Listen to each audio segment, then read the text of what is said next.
All sports, all the time. There's heroes and there's legends. Heroes get remembered. Legends never die. This is the Spoken Podcast. Hold your ears, folks. It's showtime. I'm your host, Lance Twidwell. Man, that kid, he can ball, man. He can ball. Touchdown, Kansas City! Patrick freaking Mahomes, baby! Let's talk some sports, because that's what we're here to do. You are tuned in to The Spoken.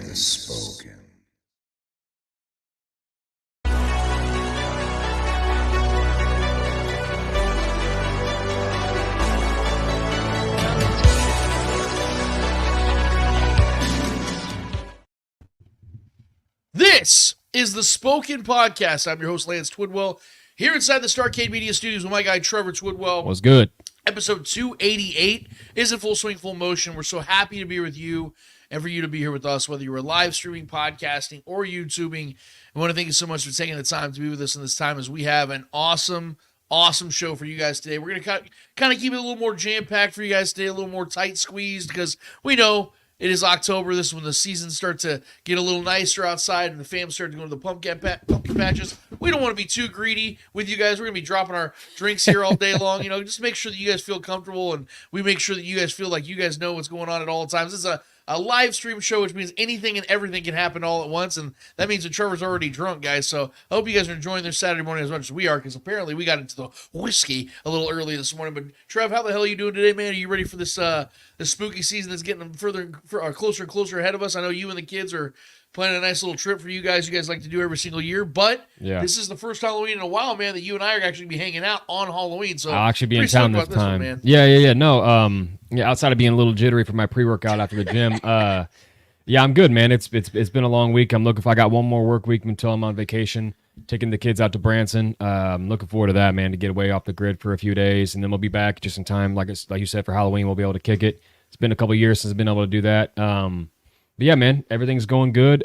Just ready to talk some ball, ready to get back in some Chiefs football. We were obviously that was taken from us last week on that bye week. We didn't have that, so we got the home team to root for this week. Looking forward to this big time matchup here, man. Absolutely, and ball is what we will be talking about.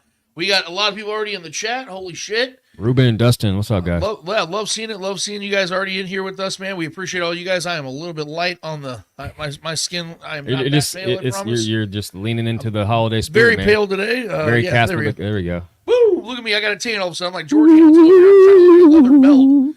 Yeah, but here we are, guys. We are so stoked that you guys are already with us today, man. Shout out to Dustin. Shout out to Ruben and Cruz, like Trev said.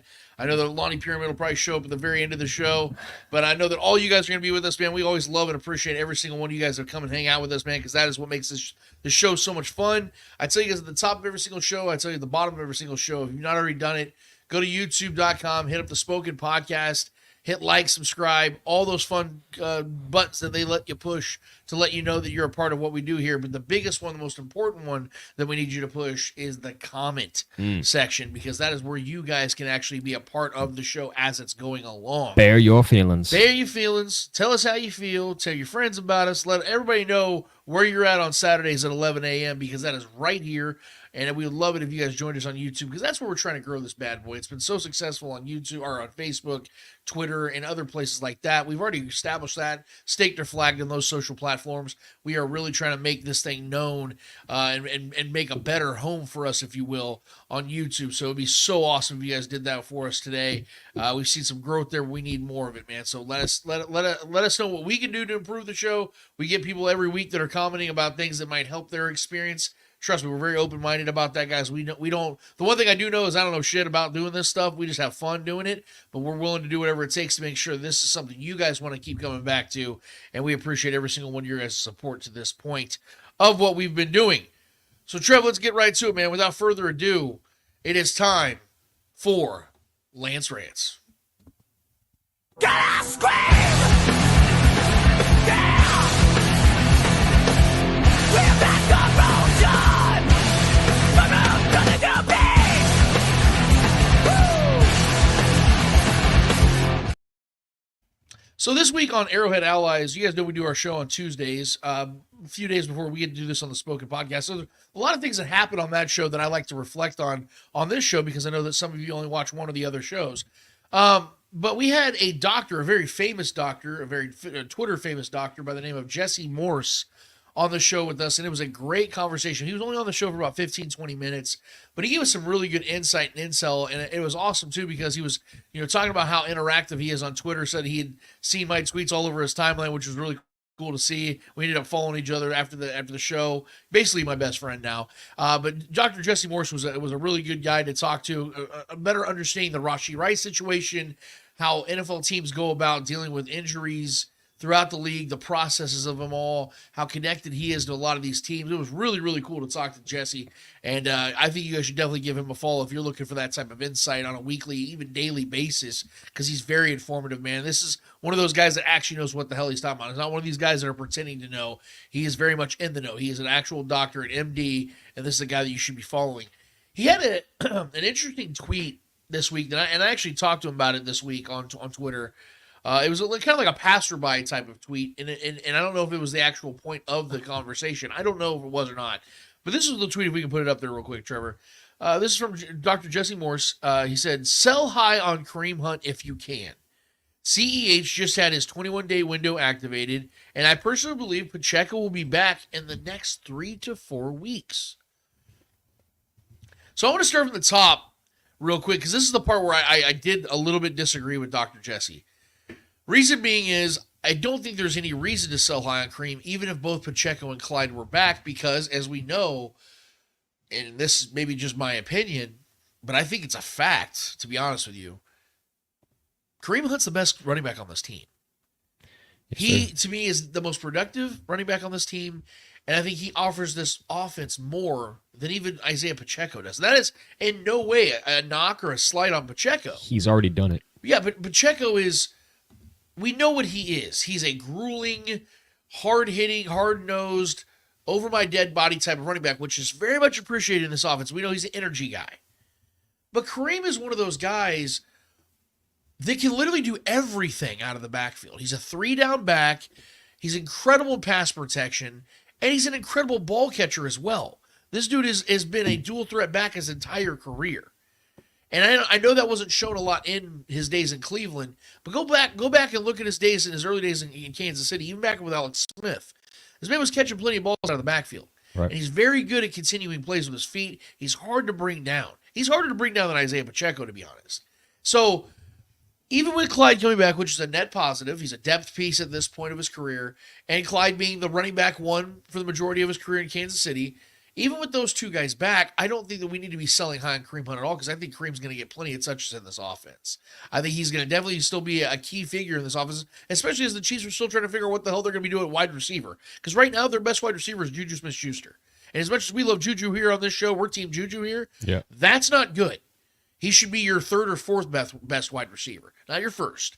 So we're going to be talking about that in a minute, as well as what the Chiefs need to be doing. But in the meantime, you could very much make the case that outside of Travis Kelce, Kareem Hunt is the most important weapon on this offense. And again, that's with Isaiah Pacheco back. I mean, Trevor, do you see it the same way as I do? Or? I mean, yeah, I couldn't disagree with that tweet more. I think Kareem, the things that, I know this is in the past, but Kareem has been an elite running back in this league in this offense, and knows this offense, and has come back and has looked maybe not as good, obviously, as he was then, but has looked great in this offense so far. And if he goes out there and balls out against the 49ers, selling high on him makes no sense. Right. I think he takes over this backfield, even if Pop comes back, right? I mean, I just think he's better than him. And the eye test is what it is. The numbers have shown it too. I mean, Pop's trying to become what Kareem Hunt has already been throughout his entire career. He's trying to become a better pass catcher. He's trying to be, a better guy after the initial contact and all these things. Kareem Hunt's always been good after the, taking on contact and still moving forward. He's always been great at that. Pacheco is still working on that. Right. And Pacheco, listen, he's not a special player. And I love and I respect him. Obviously, I love what he does and the way he plays and his aggressive style of football. It's needed for certain teams. It's needed for this team. Sure. And he's been great. He was damn near close to having a 1,000-yard season last year. But he's a guy that gets banged up a lot. So if anything, if he's talking fantasy here, and I'm a fantasy guy, selling high on somebody, I would sell high on the return of Pacheco. I'm on the other side of this. I think if you got other people that are wanting to buy Pacheco and knowing his return is looming, Kareem Hunt's still on this roster, and if, like I said, if Kareem goes out there and eats up against these Niners, there is 100% either it's probably going to be more of, I think in my mind, like a 60-40 split between the two of them when they get back. Right. Because I think Kareem is better on pass pro and pass catching than Pacheco is. Right. So Pacheco could definitely get some red zone work for sure. He's a strong-headed guy that can punch it in. So is Kareem also, but I think Kareem's better on short yardage. So I mean, tell me what Pacheco's better than Kareem at, and we can have the discussion. But selling high on Kareem right now doesn't really make much sense, with all due respect to Doc there. Sure. And that was the opinion piece on his behalf, and he likes to put his opinions out there just like we do. And that's what we're doing. We're simply just reacting to that.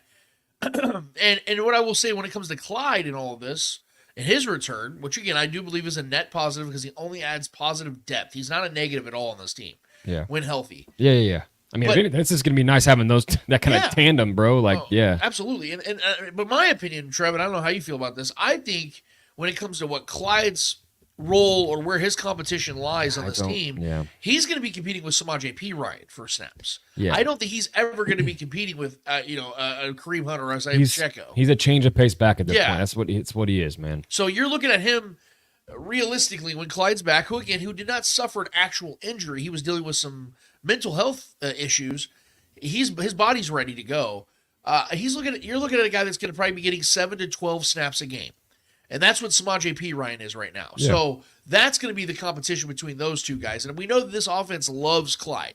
So Clyde's probably going to win that battle, more than likely. And 𝚂𝙿𝙸𝚂's been fine, but he hasn't been a guy that you can't replace by any means. I think that they like Clyde's style a little bit more. I think that it's going to be a battle between those two guys, which, again, is a good problem to have depth issues or have depth battles at a running back position. I'm just really interested to see how this running back room is going to shake out. Because they're talking about week 10, 11, 12 maybe for Pacheco to come back.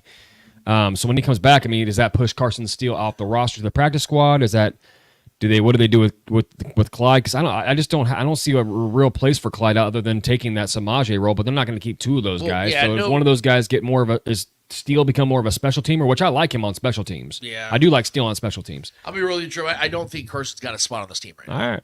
And the biggest reason why is because he's so early in his career, and he's already fumbled the ball so many times. And when you have reliable assets like, let's be real, Clyde's been a reliable asset. He's had some pretty big fumbles in his career here too. Well, I can think of one. It was that Ravens game Baltimore for sure. Game. The Chargers game, I guess. Well, 2021 was just a weird year. Let's be real. Yeah. But since then and before then, Clyde didn't really have a fumble issue. He had an injury issue. I just think there's way more upside with Carson Steele than there is Clyde, bro. And you might be right. That's why I think the Chiefs might shelve Carson right now. Sure. And kind of just put him on a block of ice.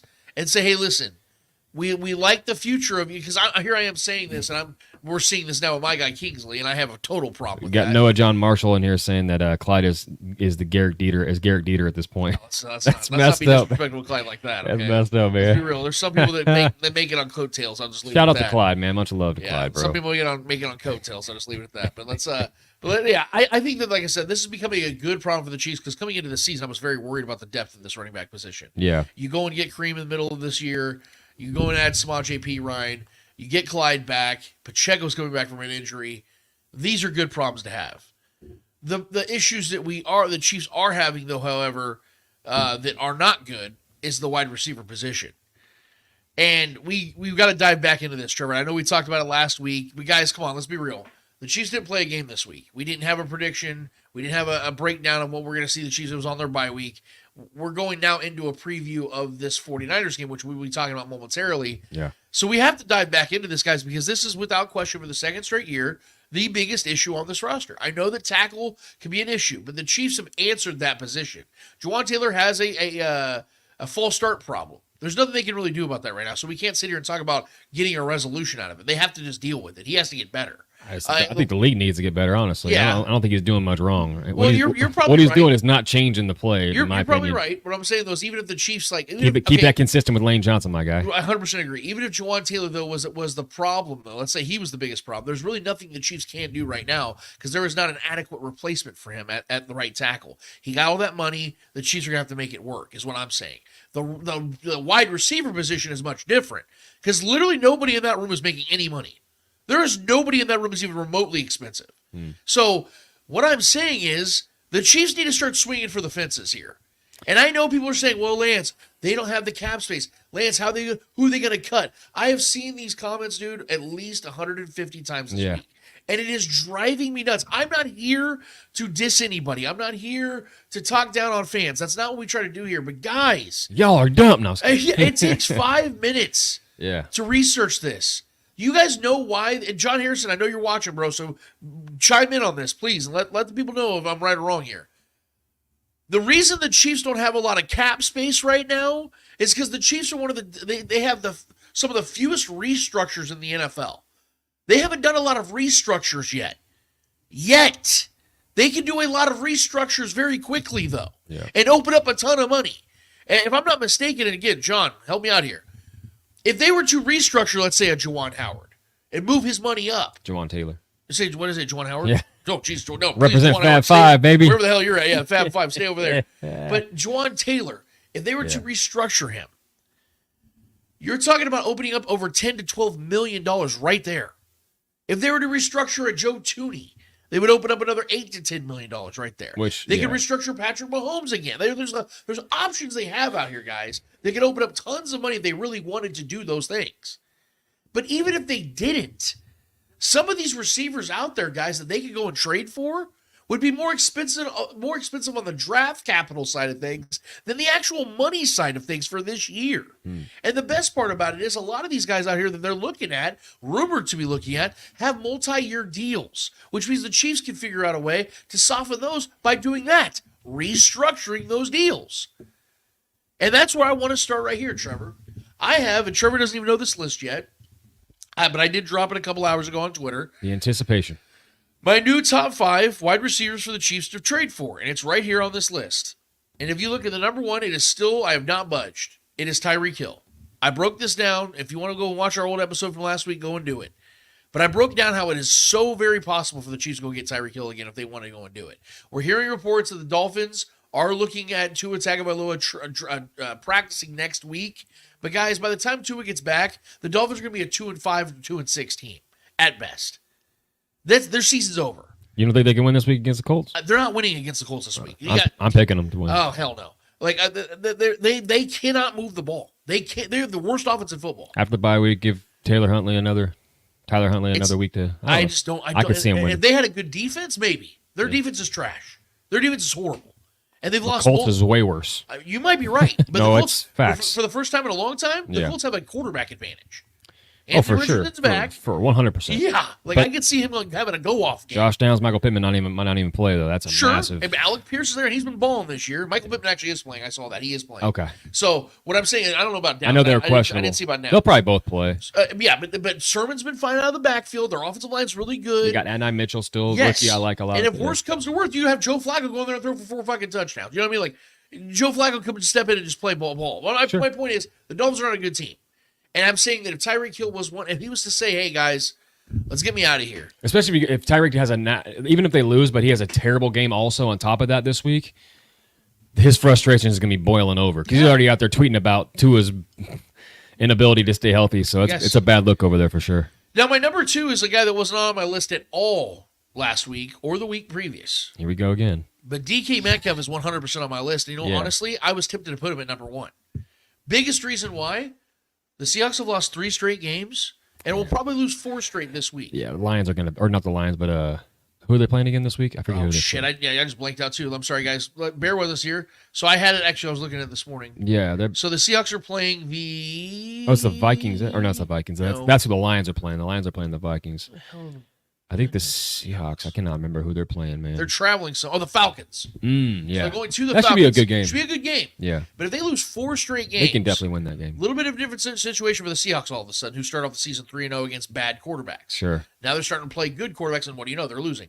I said the Seahawks are a year away, but here's the biggest problem the Seahawks have on their hands, Trevor. There's real conversation. I was reading an article this morning from Daniel Jeremiah, a very connected guy. We know, Beyond the Sticks. He's talked about how the Seahawks are very reluctant because they gave DK Metcalf an extension in 2022. It was like a 3-year, $70 million deal. This is year 2 of that deal, which means they're going to have to figure something else out. He's 27 years old now. There's a reluctancy supposedly in the building to paying him mega money. So Why wouldn't a team like that, who maybe wants to change, because they're obviously changing philosophy, Pete Carroll's now in, or not Pete Carroll, but McDonald's now in, replacing Pete Carroll. Maybe he wants to get his own guys in the building, things like that, start drafting some younger players, maybe build around Smith and Jigba, as his premier receiver. You go and get some picks off a guy like DK Metcalf. Who did we hear, Trevor, the Chiefs were inquiring for in this offseason as a wide receiver for a trade? DK Metcalf. Yeah. Because we know he was a guy the Chiefs were interested in the draft, and they fumbled the ball, went with McColl out of a panic because they didn't know if they were going to have Tyreek Hill anymore. They changed their style and belief system of who to go and get. DK Metcalf was also dealing with that broken neck issue coming out of college. We saw, obviously, that was the wrong decision for the Chiefs. The Chiefs can make that right now, and we know that, according to Nate Taylor and all these other guys, what is the rumor, or what is the speculation right now, Trevor, that the Chiefs are looking to trade for a receiver, but they want a guy preferably under the age of 30. Could you imagine? DK Metcalf is now just 27 years old. Could you imagine DK Metcalf in the Rashee Rice role? But see, here's my... Okay, Christ almighty. Obviously, that makes me not want to stand up for a little bit. Show something you Dude, might that want to see. would be wild. But here's the thing, Trevor, we have to think about. What have we been talking about as to what we have to have a contingency plan in place?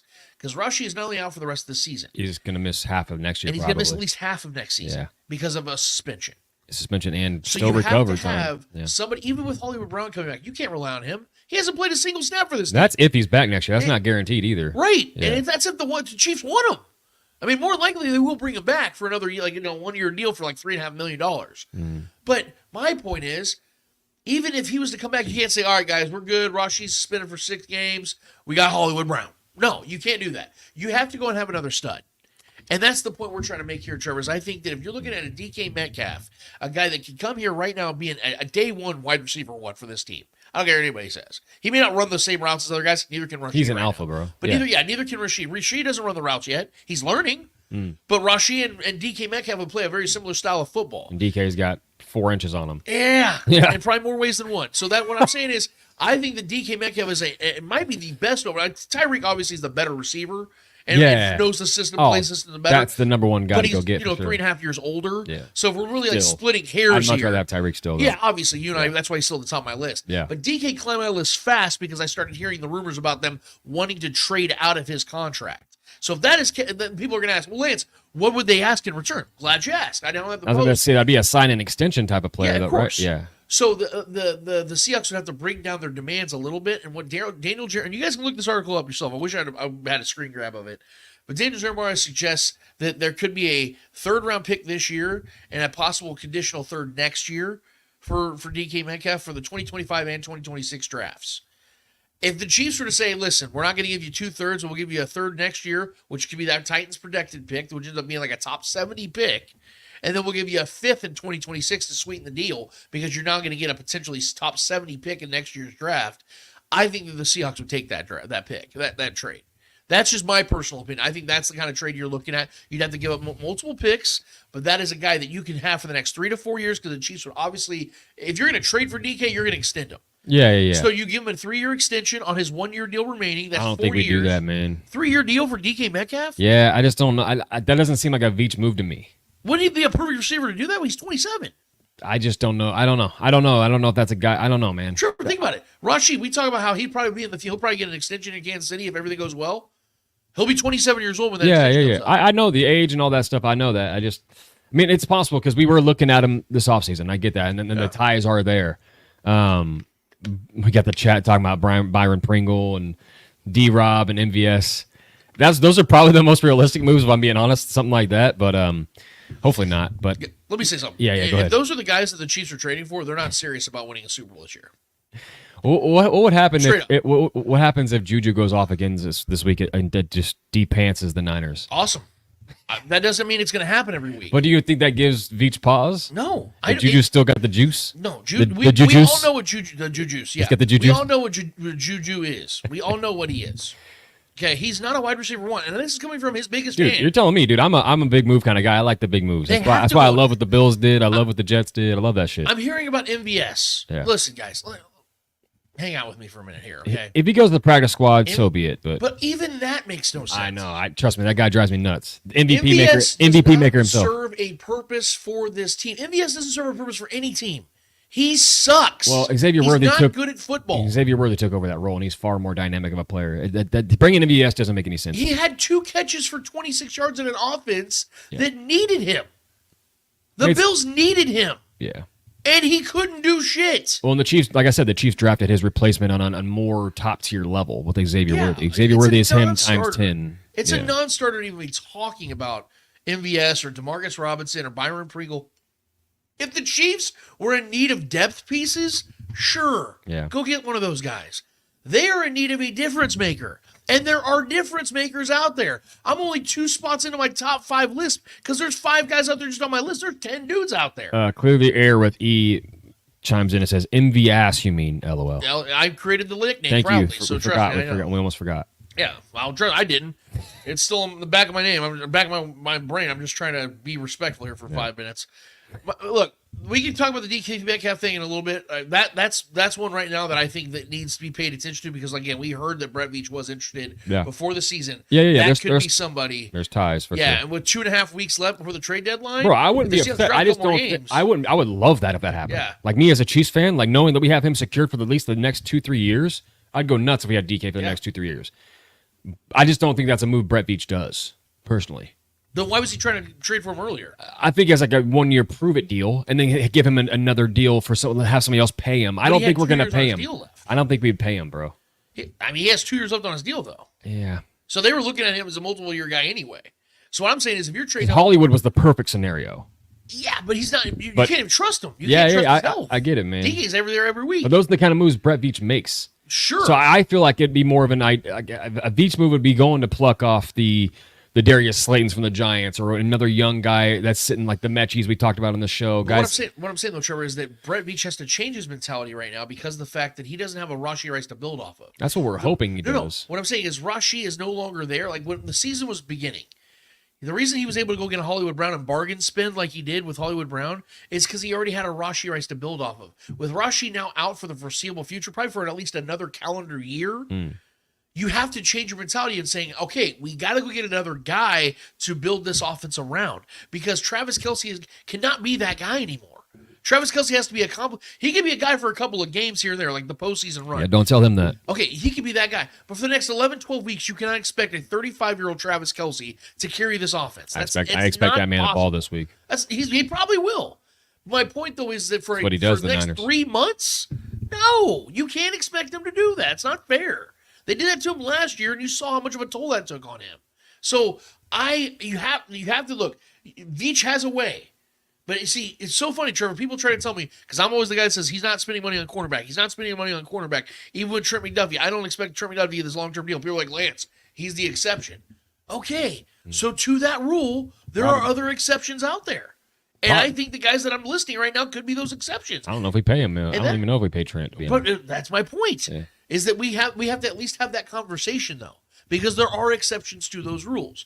And what I'm saying is, Trevor, even number 3, Deontay Johnson, a guy you're big on, 28 years old. I think he's got 1 year left on his deal. He's banged up right now, though. He's banged up, but he's a difference maker. This guy can be a difference maker. That's the guy that's on the top of my list. Yeah. Well, the reason why he's probably on there is because you think he's a little bit more realistic. But the reason why I just think he's a great fit. Sure, but you don't think he's obviously a better fit than DK and Tyreek Hill. I think he's I think fit-wise, him and Tyreek are the better fit. I think DK would be a dynamic player, but I think I don't think he fits the offense the way we scheme players and the way that we use guys like him better than DK. Obviously, the upside is tremendous. Yeah.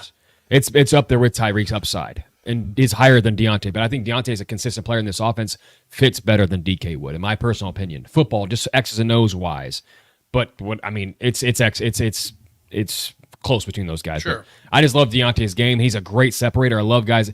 DK's never been the best separator. Once he catches the ball, good luck catching him. Right. But a guy that gets separation, gets open, just knows how to create space between him and DBs. Deontay's up there with the best in the league for the last 4 or 5 years. Sure. So I love guys like that. That's what made quarterback. And that's what made Rasheed great too. He was great at that as well. Right. So, and he's good after the catch. But I feel like, because I don't want to keep harping on DK. Sure, The biggest reason why I want DK in this offense if Tyreek's not possible, or if the Chiefs are like, we're not going to be able to get Tyreek. If that happens, I will. I'll be pantsless for weeks. Telling you. The Chiefs need explosive plays. Yeah. This offense is lacking explosive plays. DK is an explosive player. Somebody, and then on the other side of that, I mean, does that mean we get Xavier Worthy more involved? Yes, because here's the thing about the incentive. We have to anyway. Think about the incentive, Trevor. So right now the Chiefs are running a very balanced offense. They're running the ball really well. A lot of 2 tight end right? sets, 2-3 tight end 12, sets. 13, 14 personnel, right? They're Which I running all three of love. those. I love it, yeah. What that would do is that opens up things for DK, vice versa. It opens up things for the run game, and it also opens up things for Xavier Worthy because we know, Trevor, that if the Chiefs were to trade for DK right now, the next 5 teams that are facing the Chiefs are already game planning to shut him down, right? And that opens up things for Xavier Worthy over the top. It opens up things for Travis Kelce and opens up things for the running game. So at worst, DK would just be opening up things for guys that are already here. And that opens up for explosive plays. Yeah. Having DK and Xavier Worthy on the outside, on the right and the left, would just be unfair. Why do you think against the Ravens, when Xavier blew those coverages by, why do you think those plays work so well? Because the defense was focused so much on stopping Rashee Rice and Travis Kelce that they said, hey, one-man coverage over here, cloud defense with a safety blanket over. Oh, shit, he missed it. Xavier's running 9 route deep crosser, he's open. Yeah, exactly. Yeah. So this even only with too helps high, the offense become more explosive. Not necessarily with just him making all the explosive plays, but him opening them up for everybody else. That's why having a guy. This is why, and I hope you understand why I'm saying this. This is why going and getting big difference makers is so important. So you're more on the side of going to get like more of a dynamic, high upside guy than like a chug along, consistent. It's six catches a week. It's not that the Chiefs can't win with like an average receiver. We've seen them do it. Because that's kind of what Juju is at this point. But He's a move the sticks kind of guy, even though he blew up last. Yes, this offense is missing a dynamic player so badly. You saw what Rashee was doing in this offense. Now he's about to have a blow up season. If they had Rashee Rice right now, we're not talking about this. I said this last week. I say it again. I'm not sitting here talking about the Chiefs going to get Tyreek Hill or DK Metcalf. I'm like, hey, see if the Seahawks will, let us have Tyler Lockett for a 4th-round pick. Really, you know what I mean? Like, see if we can go get like one of these like guys that are aging or middle tier guys. You know what I mean? Like a Mechie or a Darius Slayton. I would open my Darius Slayton is better than people realize. Darius Slayton's a good player, man. I think he at best is like a really good wide receiver. He's a really good deep. Yeah. He's a good deep threat too, and he's a good over the middle kind of guy. He can do a lot of the things. I would like him in this offense with Rashee is what I'm saying. If Rashee's your number one dude, the context changes. But when Rashee is gone, you have to go and get a guy, Trevor, that can match that type of production. You have to. Because that is what everyone kept talking about. Well, we had Rashee last year. That's why the offense is okay. Exactly. That is why the offense survived last year, because Rashee was growing. They don't have that guy. And no offense to Xavier Worthy, I don't think Xavier Worthy is going to be that type of dude. I think he's going to be the kind of guy that makes those big 50-yard touchdown type. He's more of a Deshaun Jackson type of player. I don't think he's going to be the guy that gets 7-8 catches for 140 yards and a touchdown. I just don't see him as that guy. He had a high workload and never missed a game in college. I mean, the guy holds up. He's held up so far. He had 50 touchdowns in his final year in college. So it's like, you know what I mean? Like, your game does change a little bit when you go from pros to the – because look at Sky Moore. He was the best at separating from. Yeah, but he didn't play. Dude, we're talking about Xavier Worthy played at Texas, bro. That's a whole entirely different. Played at Auburn and Oregon. Yeah, and he was a good producer, and he's actually hasn't looked. I mean, his numbers have not been good in the NFL, but he's played fairly well. He's running really well. He has almost more rushing yards than passing yards this year so far. I just want to note that. That's insane. Insane. Yeah, that's wild. So obviously, the top 3 of my list: Tyreek, DK, Deontay. Those are the 3 guys that are heavy hitters. The number 4, number 5 spot, not so much for guys that I still really like. DeAndre Hopkins, you guys know my affinity for him. I'll take it. I would take him gladly, but he's you can get him for like list. a 5th or 4th probably. Yes, I think a 5th round would do that. Sure. The problem though, and again, this is coming from a guy who has nothing but love for D-Hop. Man, I wanted him for the last 20 months. Yeah, he does have an MCL tear, and he's fighting through that. Now he keep playing through an MCL tear. But he keeps talking about how he's playing through pain. He's 32 now. Yeah. I do worry if the Chiefs are saying, hey, that's our bell cow. Like, I would be very worried. Last year, I wasn't. Because he would just need to be a complimentary piece, which is fine. Yeah. Because I think him and Juju would be a nice tandem, even though they're two. I mean, Juju's only 27. It's not like Juju's old. Juju's got old knees. But, yeah, bringing in D-Hop doesn't make too much sense to me, even though I would still do it. I think this is one of the worst of the moves as far as, like, we just know what DeAndre is still, even with the MCL tear, he is still one of the most reliable receivers and still maybe has the best hands in football still. I mean, you throw the guy the ball, he's going to catch it. The guy's one of the best, has some of the best hands we've ever seen. And his gigantic hands, and his catch radius is wild. So, I mean, you give him a 50-50 ball in the end zone, he's going to get it. That DB is not getting that ball from him. So, I like guys like that. I like savvy veterans. I want him. Obviously, we've wanted him for years now, but he chose to go over there. But, yeah, I mean, D-Hop makes a lot of sense still. I mean, making a move makes a lot of sense. So, getting any name that is of note, I think, has to be done. But what are the odds of Veach even making a move though? Hey, I think that's great. Yeah, like 70% higher. I think it's 95%. Okay, they're going to go trade for somebody. It's just a matter of who and what caliber. This is why I'm petitioning so hard, Trevor, that if you're going to make the move, go and make a move that's going to ensure a three-peat. Now, I had this debate with our guy Arrowhead Live this week, Grant Morse. Big fan of his. We've had him on the show. He was coming at Chiefs fans about Amari Cooper. I don't know why Amari Cooper was the focus, but I guess it was just because Amari Cooper had gotten traded that day. And, obviously we know that the Browns got a 3rd and a 7th in return, I think it was, and they gave up a 6th and obviously Amari Cooper. So basically it was a 3rd-round pick they gave up for Amari Cooper, right? Or got back in return. Our guy at Arrowhead Live was saying that he doesn't agree that the Chiefs should make that type of move with that Titans pick because it's a top 70 pick. And he doesn't understand why Chiefs fans are so enthralled with that type of trade. And I put it in simple terms here. I said, well, it's to ensure a three-peat. You want to go and get a guy that can make an absolute difference, like an Amari Cooper, to better your chances. And, he'd come back with, saying stuff like, well, that's a top 70 pick, and I think it's better to hold on to that than going and getting Amari Cooper. I doesn't think it makes that much of a difference. And I had to kind of pause for a second because I couldn't disagree more. Guys like Amari Cooper don't just walk in and out of this league. Those are absolute difference makers. Like, Amari Cooper could have a couple more seasons that are really good and make the Hall of Fame. He's a very good player. He does have a drop issue. You know who else did? Terrell Owens. Sure. Tyreek Hill. Those guys drop balls all the time, and they're Hall of Famers. Yeah. So Amari Cooper's an all-pro type of receiver. So, I mean, that's wanting to go after that guy. I mean, go ask the Bills. They went and got him. So, I mean, it makes a lot of sense. But he has been bad this year, but also so has Calvin Ridley.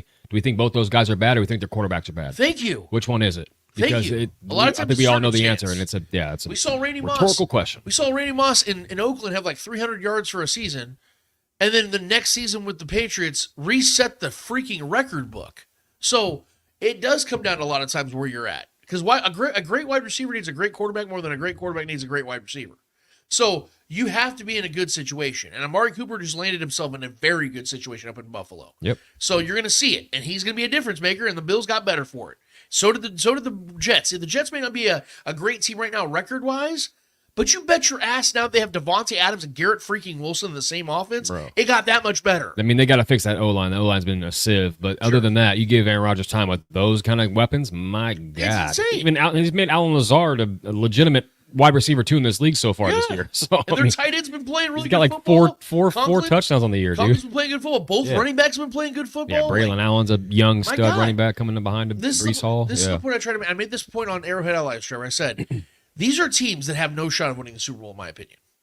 And they're out here making these types of swings. How much more should the team that is the favorites to win the Super Bowl, how much more should they be making? Yeah. Because if it's all about winning the Super Bowl, then you got to make those moves. It isn't being reckless or careless, because if it works, it works. Like, guys, the Chiefs traded away a first-round pick and $118 million for Frank Clark. Frank Clark, for the majority of that contract, did not live up to it. But what do you guys always tell me? We showed up in the postseason. They won a Super Bowl. They won a couple Super Bowls with Frank Clark. Yeah. So you're telling me the trade worked then. It was an aggressive move. It was one of Brett Veach's first moves as Chiefs GM. And it did work. So why has that mentality been lost on this team over the last 5-6 years? Because last I checked, Trevor, the Chiefs have a top 5 youngest roster in the NFL. They're one of the youngest rosters in the NFL. So this would be the perfect time to make this type of trade, especially with a three-peat at the helm. When you have both a young roster and a three-peat on the horizon, what better time would there be, Trevor, than to go make an aggressive move and trade 2 to 3 picks to go get a badass wide receiver when that is by far the biggest need on this roster? Yeah, I mean, I'm trust me, dude. Like, I want the Chiefs to make a move. Tyreek would make us go nuts. DK would be great. Even though I need to see if the Seattle Seahawks win this week, that probably changes some things because they're still very much in the mix over there in the NFC. But I mean, the Deontay Johnson one makes all the sense. Even though he's a little banged up right now, I think he got like another rib issue now, so he's dealing with a lot of lingering nagging injuries. So that's something to watch. But I think his makes the most sense because he is on his last year of his deal. He's on a shitty team who has one win. They're not going anywhere. They're probably going to draft. They're probably going to tank this season to go get the quarterback that Canales actually wants because Bryce Young blows. So they're probably going to trade Bryce Young and probably going to keep Dalton as their quarterbacks to groom their next quarterback or whoever they draft this next year. So that's a situation where Deontay's not going to be there next year anyways. So I think going to get Deontay Johnson, and I know you have one more guy on this list too, Christian Kirk, who actually I like too. So the bottom of your list I like the most, honestly. Just because I think they're the most realistic, we're going to go get a name. The Deontay Johnson and Christian Kirk, especially for fit-wise. Right. Because Christian Kirk is incredible after the catch. Yep. He's a similar player to Rashee Rice, not as strong and as good after the catch as Rashee Rice is, because Rashee Rice is like a running back after the catch. But Christian Kirk is great after the catch as well, and he's an incredible slot receiver. Great hands too. So I think those two guys would be my favorites. So I mean, I'm with you, man. I think a move has to be made, but I think it's gonna be, if I'm being honest with myself and I kind of come off the names, I think it's gonna be like a Darius Slayton or something like that, man. I that's what I think is gonna happen. But yeah, man, I don't know, dude. I mean, Tyreek Hill would be actually absolute. I mean, the league would shit themselves if that happened. I can't live. I would not be able to live with myself knowing that the Bills, a direct competitor with the Chiefs, got Amari Cooper for essentially a 3rd round pick, and then the Chiefs are going to say, "Hey, I know we don't have Rashee Rice or Hollywood Brown. We have Juju Smith-Schuster, Justin Watson, rookie. It's just going to be another one. We're going to give up a 5th round pick for Darius Slayton. Bro, it's going to be another one of those situations where we see all these teams make all these big time moves, and the Chiefs still end up winning the Super Bowl, and we have another one of those Chris Farley moments. Remember when the Bills went and got Amari Cooper? Yes. It was awesome. It's just going to be another one of those. Maybe that's true. Maybe that's true. When that happens, we can sit back and laugh about it. But here's the thing: right now, the Chiefs have an offensive problem, man. And here. The reason why the Chiefs are winning games the most right now, Trevor, is because their defense is so great for a 2nd straight year. Yeah. But you can't expect this defense to carry this offense for a 2nd straight year. How often does that happen in the NFL? How often do you see defenses carry offenses to Super Bowls back-to-back years? And look, the question that's begged here is how to Veach here. How important is it to you to forever be maybe go down as the best GM in history and that put together the greatest dynasty legacy of all time in NFL history? How much does this kind of history matter to you? Go all in or not? Our guy John Harrison chimes in and says this as well. It's right in the same vein of this conversation. People could call me crazy, but I would give up the next 2 number 1s to get Hill back. 100%. They wouldn't have to give up that much, but I would. It would scare the crap out of the league. Yeah, and Tyreek still got plenty in the tank. Dude, you have Tyreek for the next 2-3 years, let him retire here? Bro, Cinderella story, bro. To John's point. Fairy tale shit. To John's point, we're not talking about 2 top 10 picks. Right. We're talking about bottom 30 picks. Early 2nd round picks is basically what they are. Yes, we're talking about end of the 1st round. Yeah. Which has not been our sweet spot by any means. Very overrated picks. Trevor, like I said last week, the Chiefs have either traded out of those picks or whiffed at 1st round picks more times than not and have still won Super Bowls. Yeah, you trade the Dolphins their next 2 1st round picks, grab a 3rd and a 6th from them with Tyreek Hill, bruh. Yeah, that's what I'm saying. Give me that all day. Where Brett Veach has made his bread is in the later rounds. So as long as you still have your 4th, 5th, 6th, and 7th round picks for the majority of the next couple of years, Brett Veach is going to do fine. Because, again, this roster is still so damn young. There's so many guys on the defensive side alone that are still on rookie contracts. There's guys on this offense that are on rookie deals or guys that are about to be out. Joe Thuney's going to be retiring soon. There's names on this team that are going to be out or on rookie deals still coming into next season. So when again, like you just said, propose that question. Wouldn't Brett Veach want that opportunity to say, I'm the one that put together a 3-peat? I mean, how quickly the Chiefs would start to overshadow the dynasty of the Patriots, bro. Maybe, if we win 3 in a row, that would be It would be immediate. You know why? Because here's the thing. The biggest misconception about that Patriots dynasty is it was 20 years long. Yeah. There was a 10-year gap. It was 3 years in the early 2000s and then 4 years in the late 2010s. Yeah. It was not this 20-year window. It was 6-7 years total. Yeah. Yes, it would totally overshadow it. My point, though, is, Trevor, is that, yes, the Chiefs could still win if they go and get Darius Slayton. They still could win the Super Bowl, of course. They have the best defense in football, and they have the best quarterback in football, and the best head coach. Yeah. It could still work. But when your opposition is getting better, and you have a clear and obvious need at a certain position for a 2nd straight year, to me it is ignorant and foolish of you to sit here and say, well, we tried, but now we're just going to settle. No. Yeah. Go and get the best that you could possibly get because you saw how hard it was last year and how close it came multiple times to you not winning the Super Bowl last year. Why not make it easier on your quarterback instead of more difficult? Because right now it's been difficult as hell on him to find guys that are going to make plays, get open guys, things of that nature. He doesn't have a lot of weapons to rely on right now. So you have to go and make a big splash. It's not a I want it. It's an I need it. You need to go and get Tyreek Hill. You need to go get a DK Metcalf. You need to go get a real difference maker. And if I'm looking at these schedules right now, I do believe the Dolphins are going to lose their next 2 games. I think the Seahawks have a very good chance of losing the next 2 games. They play. I just looked at it actually because they're right now they're the 7th seed in the NFC. So the next 2 games are at Atlanta. Yeah. And then Buffalo. Yeah. So they can lose those 2 games right there. They're 3-5 at that point. And Geno isn't some core piece that they got to hang on to. They can move on from Geno after this year or maybe the next season. I mean, the rest of the Seahawks, they have at Atlanta, Buffalo. They can blow that whole thing They have up. the Rams. Then they have their bye week. Then they go to San Francisco. They have the Cardinals twice in 3 weeks. They have the Jets at New York, the Packers, the Vikings, the Bears at Chicago, and then at the Rams. Yeah, and Tyler Lockett's an older aging receiver, too. He's probably going to be gone soon. They could blow that whole thing up and just ship off some and get pieces. a couple picks from DK Metcalf, man. Yeah. And get him out of the conference, too.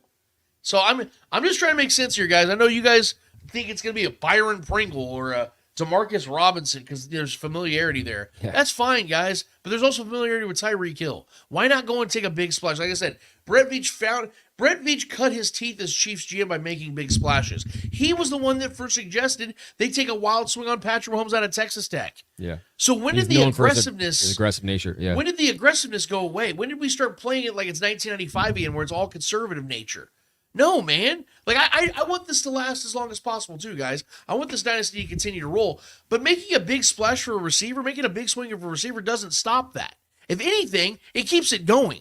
Because, like I said, next year, you're not going to have Rashee Rice for a lot of games. So you might as well go and get a guy that you have this year and next year. Rest my case, man. Yeah. All right. You heard us, Beach. Come on, man. Yeah. Time's yours.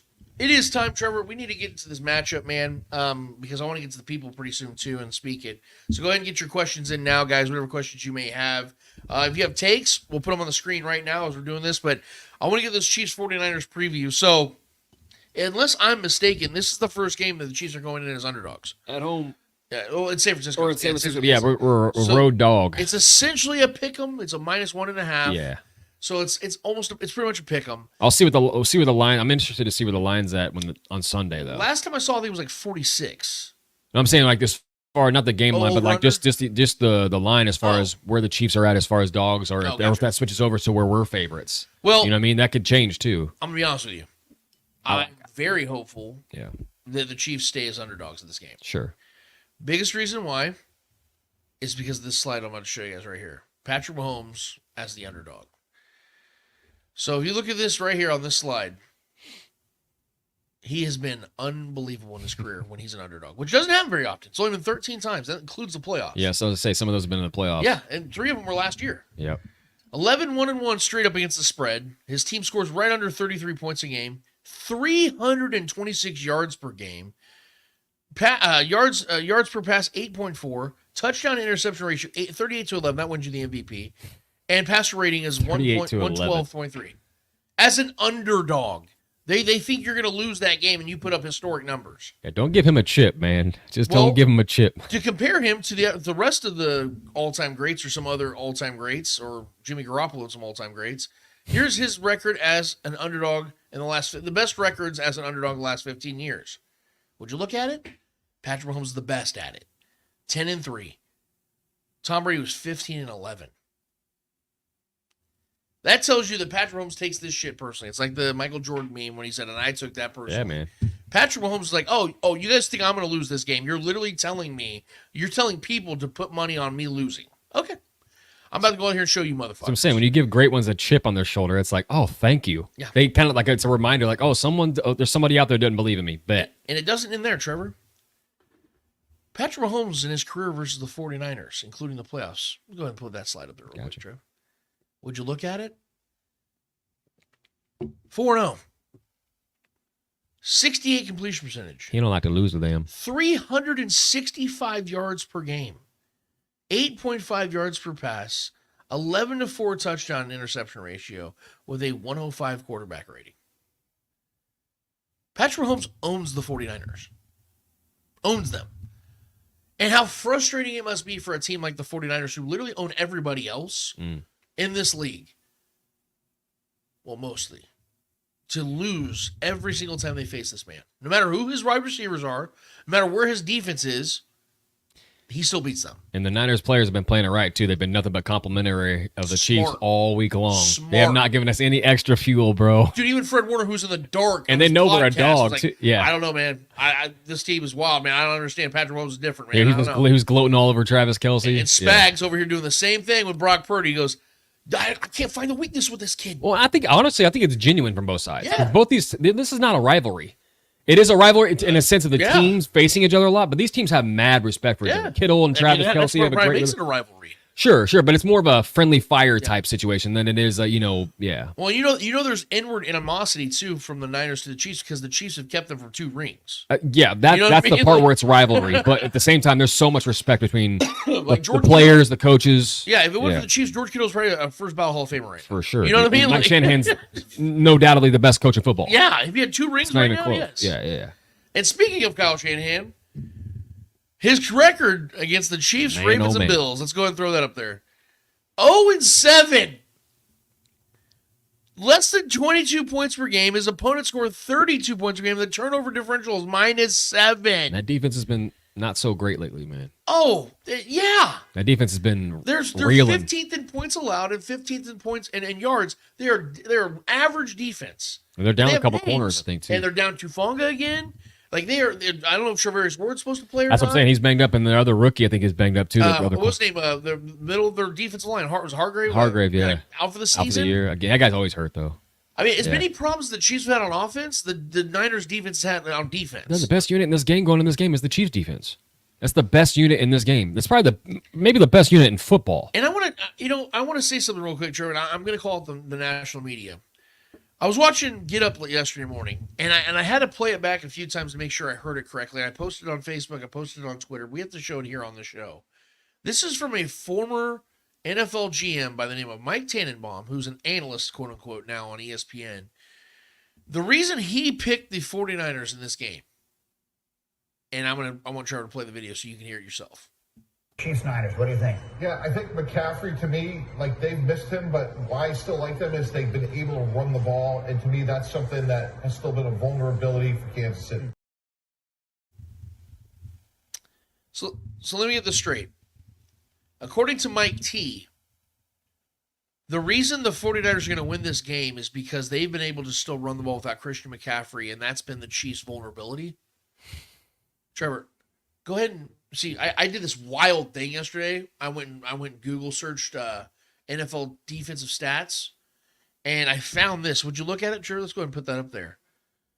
The Chiefs' defense currently ranks the 4th fewest rushing yards allowed in the league, and the 2nd fewest touchdowns on the ground this season.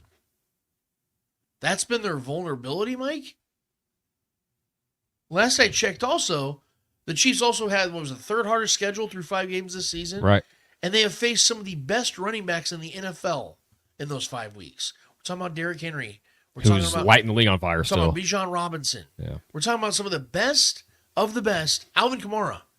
And these guys got shut down. And as my guy John Harrison said so eloquently on a post yesterday, 100+ yards of those yards that you see on the Chiefs right there, came from Lamar Jackson in week 1. Right.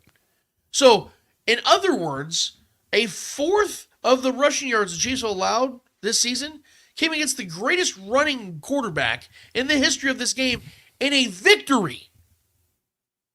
And that's because he had to. That's because he had to survive. Derrick Henry was getting shut down. Their passing game couldn't do anything. What the hell are we talking about here, Mike? This matchup, I'm hearing all Trevor. I was on Arrowhead Alley with our guys. I love Noah, love Clint, love Shaggy. They all picked the Chiefs to lose this game. Yeah. My guy Shaggy, who I love like my own brother, has the Chiefs lose this game 31-6. 31 points. 31-6. Come on now. I was sitting here, and I wish I could play the clip for you, Saints Trevor. win. I sat here and I listened to my guys talk yesterday on Tuesday about how it's got Niners written all over it. Guys, what are we looking at? I mean, I love Jordan Mason. I love that kid, but he's banged up too coming in this game. He's got a shoulder sprain. He's got a clavicle shoulder injury. One big hit from Nick Bolton, man, that could take him out of the game. Which one of these teams are 3-3? Which one of these teams are 5-0? Which one of these teams have Andy Reid and Patrick Mahomes? Which one has Kyle Shanahan and Brock Purdy? You don't think Spags is going to know how to get after that quarterback, man? Come on, no. Exactly. Which one of them has the best defense in football, and which one has a middle tier at best defense right now? Right. Yeah. The Niners defense is a little overrated. It's home. They have a household name still right now. That's why their defense has not been that great. Where do the 49ers have an actual advantage here? Maybe Nick Bosa against one of the tackles. I mean, they have better receiving options. Other than that, yeah. I mean, maybe, but how great has Brandon Ayuk been this season? He hasn't been great, but I mean, they got Debo, they got Kittle, they got weapons. Sure, man. Yeah, for sure. But this is going against the best defense in football. Guys, Drake London has the best game against this defense. Maybe Jamar Chase. Drake London only had 23 yards. Drake London might be an All-Pro this year. Yes, yeah. He had 60 yards against this team. That guy's a baller. You know what I'm saying? Yeah. And that's my point, is that this defense is shutting down on all three phases. So I'm looking at this and going, why should I think the 49ers are going to win this game? Shaggy really had us losing 31-6. 31-6. I don't want to speak for Shaggy. Go watch the video, or Shaggy's in the comments. He'll confirm that. 31-6. Bro. But here's the biggest, Trevor. All these facts I've already given you is, why I'm very confident in the Chiefs this week. Not to mention the fact that Andy Reid is historically 21-4 after the bye week. Yeah. And I think he's 8 or 9-1 with Patrick Mahomes after a bye week. It's the biggest reason why is the next slide I want to show you, and it's Patrick Mahomes. Everybody says he's having a struggling year. Might be true to his normal standard. How about this? Patrick Mahomes' fourth quarter rating this season, 122, third best in the NFL. Patrick Mahomes' passer rating on third down this season, 101, 10th best in the NFL. Even despite the inefficiencies, even despite his own struggles this season, Patrick Mahomes is still, when it matters the most, arriving, still delivering, still doing what he needs to do to get his team a victory. So with the great defense carrying the load for the majority of the game, Patrick Mahomes continues to put these games on ice. We saw this last year several times over, where it was an ugly game, offense is playing like shit, it's a long third down, looking like the Chiefs are going to lose the game, and then Patrick Mahomes pulls something out of his ass and makes either a great run or a great pass, whatever he does. I don't even think he needs to do that. And there doesn't even need to be that moment in this game. I think we could beat these guys straight up. But that's why I'm confident is what I'm saying. I'm not saying they're going to have to do that this week. Yeah. I'm saying all these things keep telling me, hey, the Chiefs got problems. Yeah. And we're talking about them, Trevor, about how they need to go get a wide receiver. But even with their injuries, which, by the way, there might be no other team out there right now besides the Chiefs, Trevor, that have suffered more star injuries this year than the Chiefs. Very few teams have suffered. Maybe the Cowboys, maybe the Saints, but that's being kind of loose with the star names. Giants are up there now. Yeah, sure, but I don't know how many star players. They have Thibodeau and I guess Neighbors, but he's back. They just lost one of the best left tackles in football for the year. That's true. Okay, fair enough. Yeah. My point is that the Chiefs have suffered a lot of key player losses this year. And they are 5-0. Yeah. It isn't like they're facing the Panthers and a bunch of bad teams. Yeah. They're facing the best of the best teams. They've faced 3 division winners already. I will say, to the Niners' credit, this is one of the best O-lines as far as protecting their quarterback and giving him time to make plays. So that is a challenge, but this is also a team, like you said, has had a similar O-line for the last few seasons, and Patrick Mahomes is undefeated against them. So that hasn't mattered as much. I mean, granted, almost every game we've faced against them has been pretty close, other than that McColl explosion game where he just single-handedly beat them. But yeah, man, this is it's definitely going to be a challenge. I'm not acting like I'm extremely confident we're going to just go get this win and just wash my hands of it and just not even care to watch it because it's a lock. But this is going to be a good game. But yeah, man, I just think this has so much juice because it is the revenge factor on the Niners, and we're in Niners territory. So I mean, Chiefs fans are a little, gives us a little pause. If the Niners win this game, then so be it. This is one of those ones we could lose. I hear that, but this is a team that Patrick Mahomes just gets up for. You know what I mean? This is any team that. Wait till we play the Raiders, for Christ's sake. But I mean, this is one of those games where Patrick Mahomes just kind of gets up for, man. So this is a team we don't see every year. This is a team that we have a lot of. Right up there with the Bengals and the Ravens, the teams we see often because we've seen them either in the playoffs or, due to scheduling, we've seen them frequently. But yeah, I just think Brock Purdy's playing great football right now. Kittle's been maybe the best tight end in football right now. Debo's always a scary weapon, even though we've shut his ass down every single time. We just have his number somehow. But and Jordan Mason is a stud. But how healthy is he? If he takes one big hit, like I said, from Nick Bolton or Chenal or one of these big boys, does he get back up? Is he still in this game? They got a couple other running backs, that Garendo kid who's got speed. But does anything on this team really scare you at this point? Not really, man. They've been a very up and down team. They just had a big win last week. Offensive explosion. They ran for like almost 300 some yards, or 300 yards almost. It's like 268, 270, something like that. So I get it. They're riding high. We're coming off of a bye. That rhymed, So I don't know, man. I'm with you on this though. I think, especially Shaggy's score. Shaggy, if you're listening, man, chime in and explain that score to me. 6 points is outrageous. Yeah, this is whenever these certain matchups, Patrick Mahomes is going to get up. He may not have the biggest stat line. Yeah.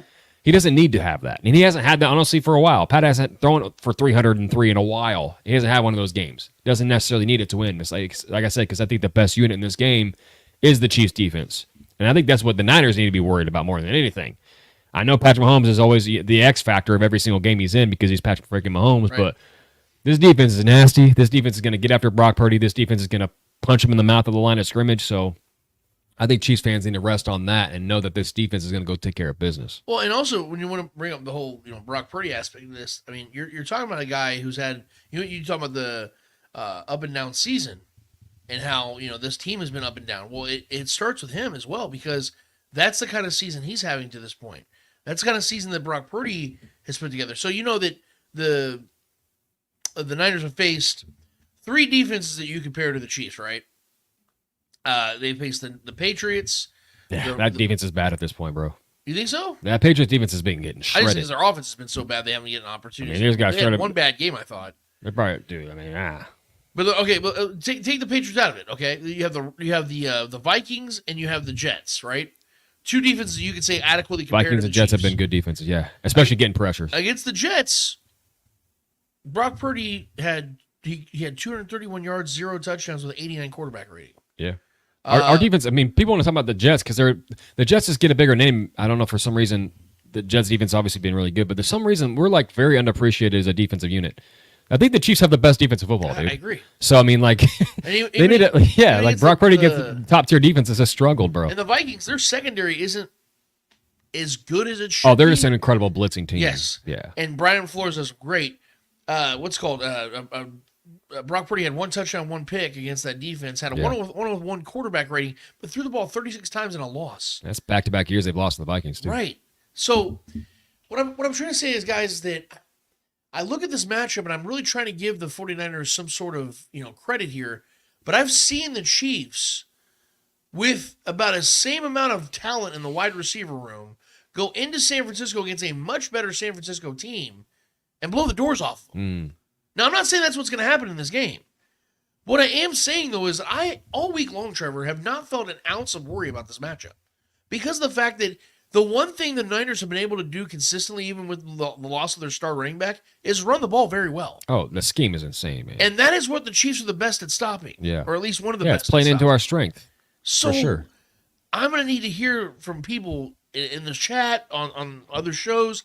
Break it down as to why I need to be worried about why the Chiefs are going to lose this game. Because I can't think of a single reason, Trevor, other than just a fluky game where the Chiefs go out there, lay an egg. But after a bye week, I don't see that happening. I think the Niners can definitely beat us straight up. I think they could. I mean, they're a really good team. You think they're good enough to do that this year? I think so. Yeah, I mean, because who would have thought the Packers would have been good enough to just de-pants us in front of the world last year? That caught us off guard. We weren't ready for that. But, I mean, granted, we're ready for this matchup. Patrick Mahomes is proven to be ready for these matchups. He knows his team very well. He knows the scheme that they run defensively. He's going to know how to pick them apart because he's done it for several years in a row now. So that's where I feel comfortable is our defense and the fact that Patrick Mahomes knows his defense, knows their scheme. Granted, they may know our defensive scheme a little bit, but the best defensive player in this game, Nick Bosa or not, Chris Jones is the best defensive player in this game, and he's been better than Nick Bosa this year statistically. Yeah. And listen, man, I don't care. Chris Jones is going to wreck this game. That's where I'm at in this game. And I think this defense is just on a tear right now. I really do. And I know people think that for some reason think that they're going to run all over us. I don't think that's the case, bro. And I think the stats you've shown has proven that. And, I'm very confident the Chiefs can go win this game, but I'm also like I'm honest enough to admit that I do think there is a path to where the Niners can go just win this game. Do I think they go beat us 31-6? Absolutely not. The Chiefs don't allow that kind of stuff to happen. That just doesn't happen outside of that Raider game last year where it was an absolute debacle.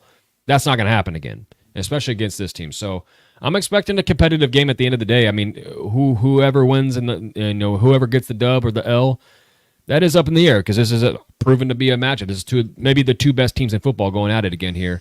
At the end of the year, this could be a team that we see again in another matchup. Who knows, man? This is how it is. So two great coach teams, two great defensive units, two good offensive units. Yeah, man. I mean, listen, bro. If people want to say the Chiefs lose, I get it. I get that. But I think there's more reasons to believe the Chiefs win in this game than there is for the Chiefs to lose. I think we have more edge. We have no pressure on us to win this game. All the pressure is on the Niners. Exactly. You know what I mean? All the pressure's on Brock Purdy to get this off his back. He hasn't beaten us. Kyle Shanahan, if anybody, has the most pressure on him. He cannot beat the Chiefs. Right. He's yet to do it. So I mean, this is a game where we can kick back, just play our game, and let the game come to us, and play our cards right, and just do what we got to do, and just take care of business. They're pressing. They're going to be pressing this game to make a note that they can beat us and prove that. Similar, honestly, on the flip of it, similar to how we kind of felt about the Bengals. They kept beating us. We had pressure on us to go prove that we can beat them when we did it. So I'm not going to act like Kyle Shanahan couldn't scheme this game and this defense can go out there and beat us. That could definitely happen, but I'm going to stay with the trend of the Chiefs and a team that's working on a three-peat here to go out there and take care of business on the road, man. Yeah, I want to get to key players in this matchup, Trevor. Who are your two key players in this one? Well, I already said it, and I've been on a heater, bro, with picking my key players in this game because 2 weeks ago, it was Nick Bolton. He wouldn't have that massive game. Yeah. And then I called Juju in the last game against the Saints. He absolutely went nuclear. I loved that.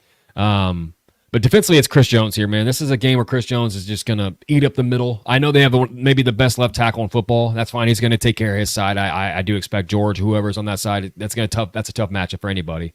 So I expect Trent Williams to do his thing. But in the middle, the interior of that line is where you get after Brock Purdy, force him out. And he's good on the run. He is good at evading the pressure and getting out and making plays downfield. He's got the guys to do it. But I think Chris Jones is going to dominate the middle of that offensive line there and really just pick his guys to go after and just dominate. And it's gonna open up other paths. I think Felix is getting a start here possibly. There was rumblings about Felix getting the start and playing more snaps than he's played. So I think there's an exciting moment for him to have maybe a game here too. So Chris Jones can definitely open up some opportunity for him to go eat on that right side or left side, whichever when they put him on. But Chris Jones has got to be the guy this week. Yeah. This is a game he's done it before in the biggest of moments and the biggest of stages against this team in the Super Bowl, and Chris Jones has been dominant. So I'm expecting more of that this week. Offensively, man, I'm going right back to it. I'm going right back to Juju. I think he has to be. Until we make a move and bring somebody else in, Juju's going to be that. He's going to be in that Rashee Rice role. I'm expecting a lot of yak. I'm expecting a lot of layup routes for him, just getting the ball in his hands. And he looked spry. He looked quick last week. Getting him in space, he looked good. So I think he has a few catches, and I think he has a good chance of getting in the end zone this week. So I expect him and Patrick Mahomes' chemistry to stay on par here. I know he's dealing with a hammy that came up on Thursday in practice, but I think he's fine. I think he'll be good. But yeah, Juju and Chris Jones are my guys to go this week. Back-to-back weeks of Juju. Okay, my two, I do like the pass rush aspect of this. I was tempted to go with George Karlaftis because, man, it's overdue for him to start playing well. He's not actually had a very good season to this point. So I'd like to see George get going. But I think that the cornerbacks are going to have a game in this one because I think Shanahan is going to try to implement the pass game because, like you said about Jordan Mason being banged up, I do believe the running game is always going to be the nucleus of this Shanahan offense, but I think that on third down, and I think the Chiefs are going to force a lot of third downs, third and longs. Are they going to be able to stop the Niners from converting those? It's going to come down to Brandon Ayuk and Debo and guys like that, Juwan Jennings, George Kittle.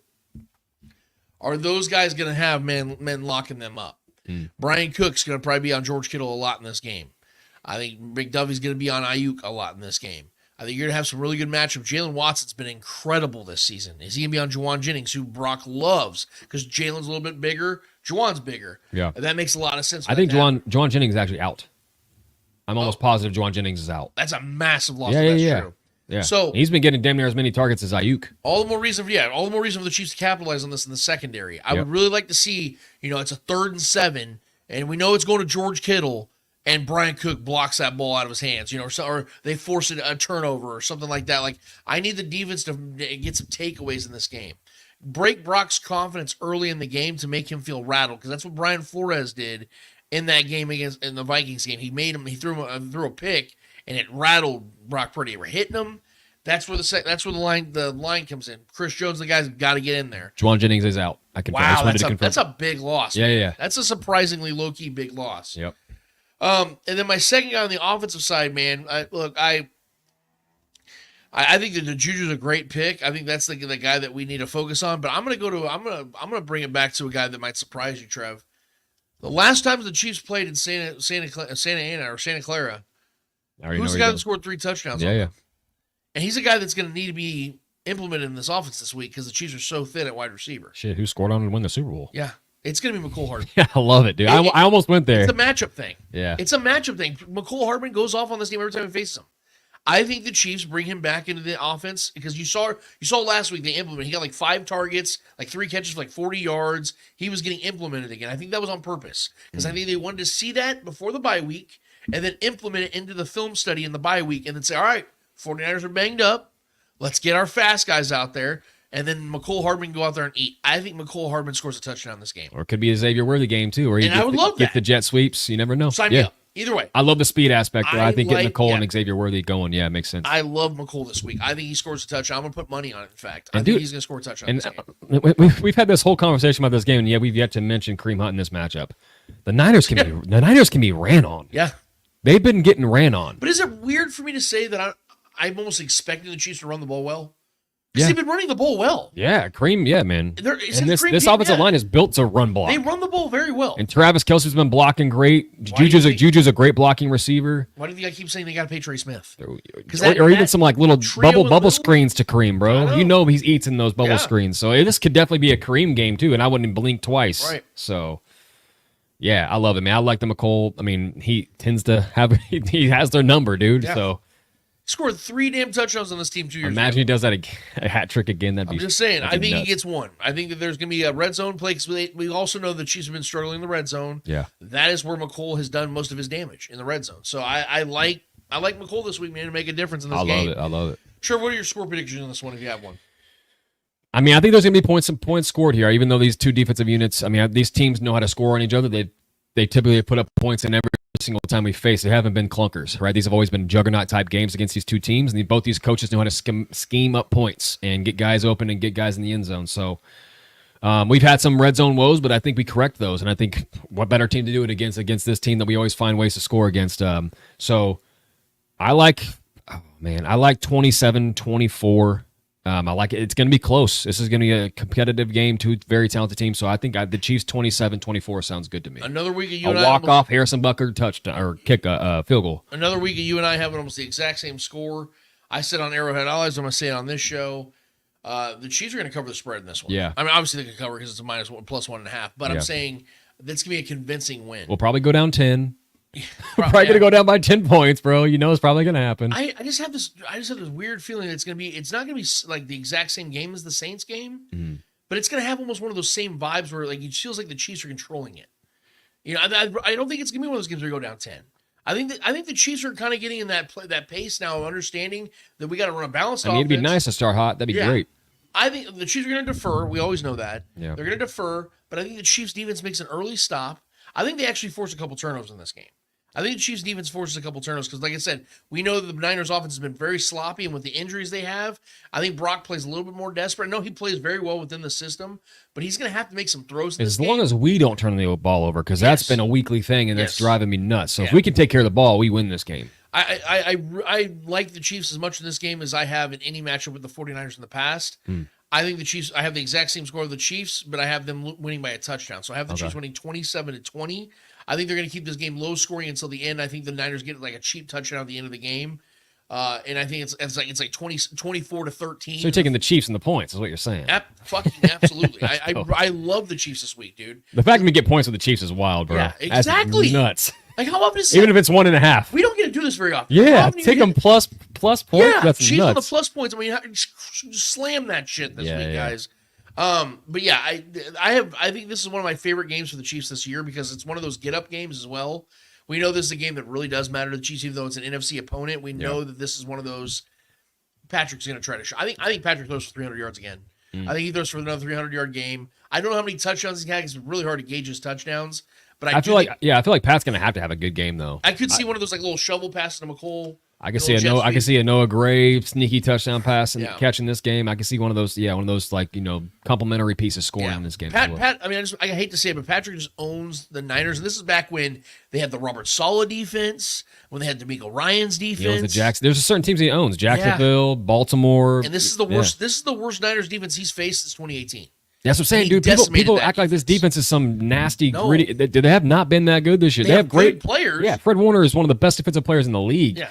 I mean, obviously, Bosa is maybe the best edge rusher in the league still at this point. But I mean, bro, it hasn't mattered. Yeah. It's never mattered, bro. So we still get the dubs. So Trevor's got the Chiefs 27-24. I have the Chiefs 27-20. Give us your guys' score totals, your predictions, what you guys think's happening in this game. We'd love to hear that. But now we got to get to your guys' questions and speak it. Trevor, what are the people speaking on? All right, man. So keep them coming. I've only got 4 so far because it's been a lot of chatter about receivers talk and all those things, and so less questions, but a lot of more back and forth, which I love. Keep it going, guys. But if you got any questions as I read these current ones I have in here, go ahead and throw them in there.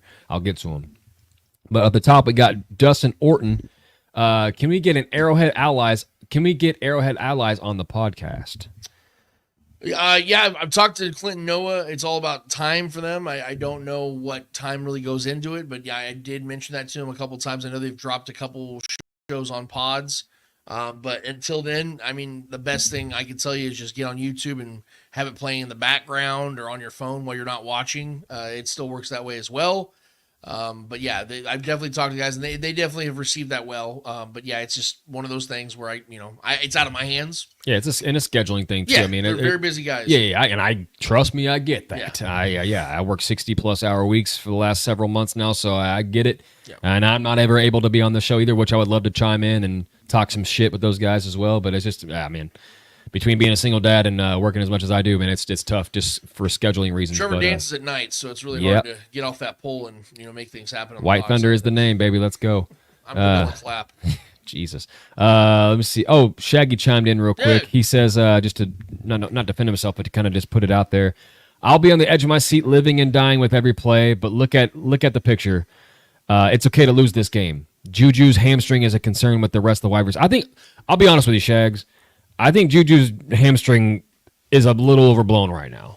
He was having hamstring spasms. He did not have a pull. He did not have a strain. There's no word of a strain or a pulled hamstring. He was dealing with hamstring spasms. I've had hamstring spasms before, and the next day I was fine. Yeah. I've had back spasms before, and I was fine in a couple days. So this is not – back spasms are far more of a concern, but hamstring spasms is not – I don't think this is – and if you look at Andy Reid in the presser, he seemed very optimistic Juju is going to be fine. And he practiced on Friday. He had the issue on Thursday, and he practiced full on Friday. So it wasn't like this is, I don't know. I think and then it's not like Juju's going to make or break the win either. You know what I mean? Juju's a good player in this offense, but he's a guy we can go win with or without, even if he goes out mid-game or something like that. So I'm still confident the Chiefs can win with or without Juju. So yeah, I just wanted to say that in rebuttal and let me respond to what Shaggy's saying about there's nothing wrong with losing this game. It's not even about that. I don't base wins and losses off of whether it's going to be like, well, I mean, they're eventually going to lose, right? So they might as well just pencil one in. You have to look at the matchups. And until I see the 49ers beat Patrick Mahomes, I'm not just going to sit here and say, well, especially convincingly, like 31-6. And Chiefs are struggling on offense, so yeah. I'm just going to pick them to lose this game. No, it has to make sense to me for me to pick against the Chiefs, and that's why we were talking to Arrowhead. Shaggy did ask me, he's like, "Hey man, like when do you finally have the Chiefs losing?" And I told him specifically the date. I said before we said on never. I had on a prediction show. I said the first loss the Chiefs will have this year, in my opinion, it'll be the year 2028. Is in Buffalo. Yeah, I think they lose that game. Yeah, because why? Yeah. I will give Buffalo credit that they have beaten Patrick a number of times in the regular season. Sure, yeah. And that is their Super Bowl. Granted, sometimes it's been because of our own doing, but yeah, sure. Thanks, but KT. I'm saying that, it's going to be in Buffalo. It's going to be electric. They just lost a playoff. The Chiefs ended their season last year. Well, the last time they beat us in Arrowhead in the regular season, it was because the refs blew the game for us. I thought they were always on our side. I mean, they called KT offsides, which he was, but they didn't have to call that. So they could have let that one slide for the Chiefs. Finally, they'll be 9-0 when they go into that matchup. That's when I have the Chiefs losing their first game. So to answer the question, yes, it's not like it's the end of the world the Chiefs will lose this game, but that's not why I'm picking the Chiefs to win this game. They definitely could. The matchup is in the favor of the Chiefs, guys. It very much is. Yeah. And thanks, Vegas, for making us dogs. I love it. I think that could switch by Sunday, though. That could change. Okay, so James T. Kirk, legitimate question. Back to the DK topic. DK is basically Seattle's deep threat guy. I disagree. They've been moving around the field a little bit more. The Chiefs don't need him for deep passing games, so can DK thrive on an intermediate crossing routes that Rashee Rice was doing? I'll answer this. 100%. DK is a better route runner than people give him credit for. He's not just a 9-route guy. Go watch his tape in college, and especially as he's been growing as a professional. I mean, the DK 100% can play the Rashee Rice role and be far better than Rashee Rice because he's better than Rashee Rice. I love Rashee Rice. Don't get me wrong. But DK is a top-tier athlete. He's a top-tier world athlete. That guy is incredible, in incredible shape and dominant. If you give him those crossing routes, those dig routes that Rashee runs, good luck to those DBs trying to bring him down when he gets ahead of steam. Next to Derrick Henry, he's one of the toughest guys to bring down when he's on the open field like that, and just a straight-line runner. Good freaking luck. So, yes, 100%. DK, if he was in this offense, Andy Reid would unlock his even more potential than you've even seen in the league so far. I'm going to record that because, bro, I love DK. For DK. I love DK, bro, but I think there are better fits. But I think if you put him in the Rashee Rice role, sweet Christ, I'm just telling you right now. I mean, that would be insane in this offense, bro. 100% agree. Yeah. You get him in space and let him just work after the catch. I mean, the guy is incredible. I really don't even need to add anything to that because Trevor nailed it on that one. The point is Rashee Rice is more elusive. I'll say that. Rashee Rice is more the elusive, making guys kind of miss. But getting DK down is the problem. DK's a freaking he's an oak. He's an oak. I've always said, Trevor, the last couple of years, the number one receiver, if I could pick any receiver to add to this offense right now, would be A.J. Brown. To me, he's just... Do it all. Yeah. He's a perfect specimen. He's 6'3", 235 pounds, and he can run all the routes. I mean, personally, I think... It'd be A.J. Brown. CeeDee Lamb would be my choice, but I think CeeDee Lamb is the perfect kind of fit. And we're splitting hairs here because all those guys are the best of the best. I mean, you can go Justin Jefferson, you can go Jamar Chase, yeah. Of course, dude. Tyreek Hill. I think CeeDee Lamb would be absolutely just bananas in this offense. I'm obsessed with these receivers that are like 6'2", 6'3", yeah, that are 200, 215, 220 pounds, and that are elusive. Yeah, AJ Brown is right. Him and DK both, but yeah, even AJ Brown. DK is like the minor version of what AJ is. Yeah, he's great too. I think DK is a top 15, 20 receiver in this league. In my opinion, I think he's a top 15. I don't think, and I don't think he gets utilized as good as he could be, personally, in my opinion. Thank you. Yeah, I know, I agree with you, dude. And if you put him in this Rashee Rice offense, like I said, he's a better athlete than Rashee is. Rashee, listen, he wasn't even a highly touted big name coming into this. We've made Rashee what he is. DK is already an established dominant player in this league. You put him in this offense and getting those short layup routes and crosses and let him get that yak, bro.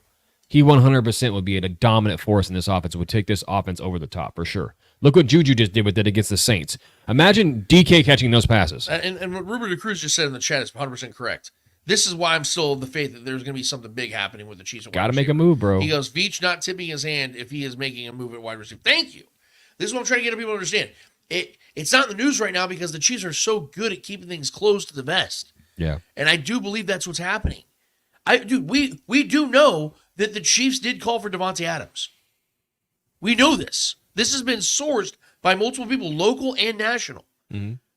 So that's my point, is that if they're calling for Davante Adams, so they know they can't get. Yeah. They knew they weren't getting Davante. And I would think that the Chiefs probably had a better offer on the table, and the Raiders. I think the Raiders came out and said that they wouldn't do it because they didn't want to trade in the division, which I respect. And Davante wouldn't want going anywhere else with the Jets. Sure. He was hell-bent. Well, they could have traded his ass regardless against whatever he said or thought, but yeah, still they didn't want to trade him to the Chiefs, and I respect that. Point. I wouldn't trade us if we had Tyreek or something like go to the Raiders. Hell no. That's my point. Is that the Chiefs were still calling for a guy they knew they weren't getting. So. Why wouldn't they be calling for guys they know they could get? Yeah, if they're dipping their toes in the water of Devontae, they're going to dip their toes in the water of DK for sure. Yeah. Follow-up question from James T. Kirk. Lance, you're thinking of Veach adding DK, so does that mean Seattle is toast? No love for Geno? No, yeah, okay. If this okay, Context, like man. the Seahawks. I'm looking at the Seahawks as a team that's looking into the future. I think the 3-0 start shocked them, to be honest with you. Yeah. I don't think they were expecting to start off 3-0 this year because they knew they had a changing of the guard. They've had some injuries in the defense too. Yes, they have a lot of youth on this roster. Gino, that's my guy, but he's a stopgap quarterback. He's a guy that just kind of fills the spot until you find that adequate guy. Leading the league in passing yards, but he's only got like 2 passing touchdowns. And I love Gino. Let's be real, but come on, he's not a franchise quarterback for like a long term. He's 34 years old. Yeah. The point I'm trying to make they can move on from him after this season. Yes, this is like one of those, like when you're growing your hair out and you have like that awkward phase. That's kind of where the Seahawks are at right now. They just kind of they're in that funky phase. They could turn it around. That's what I'm saying. They have a tough schedule though. They could. Yeah. But what I'm saying is that they're kind of in that place of like, okay, do we really think we're going to contend this year? Or should we start investing into they are a team that could picks? easily blow things up. Yeah, like should we start stockpiling some picks in like 2025 and 2026? Like sure. These are the kind of meetings they're having in the background. Like Jackson Smith and Jigba could be the guy that could build around for sure. So this is what I'm saying. Like I think they lose this week, and then they're 3-4. They fall out of the playoff contention, or at least at the very end of it. And then all of a sudden they're going to have these conversations again. And then they're going to look at, well, we have this offer from Kansas City. They're offering multiple picks for DK Metcalf. Well, we don't really have any plans of signing back anyway. So why don't we just, fetch this offer? Let's talk to some other teams, see what they would fetch. And if we don't find a better offer, let's get some ink dried on some paper and let's get this trade done. So that way we get multiple picks if we get for 2025. You know what I mean? That's the kind of conversation they're looking at because this Seahawks team, they know they're probably still a year away or 2 years away from being the team that McDonald wants to turn this team into because he's a defensive-minded coach. So we know the majority, the bias is let's build this defense up. They're going to need more picks for that.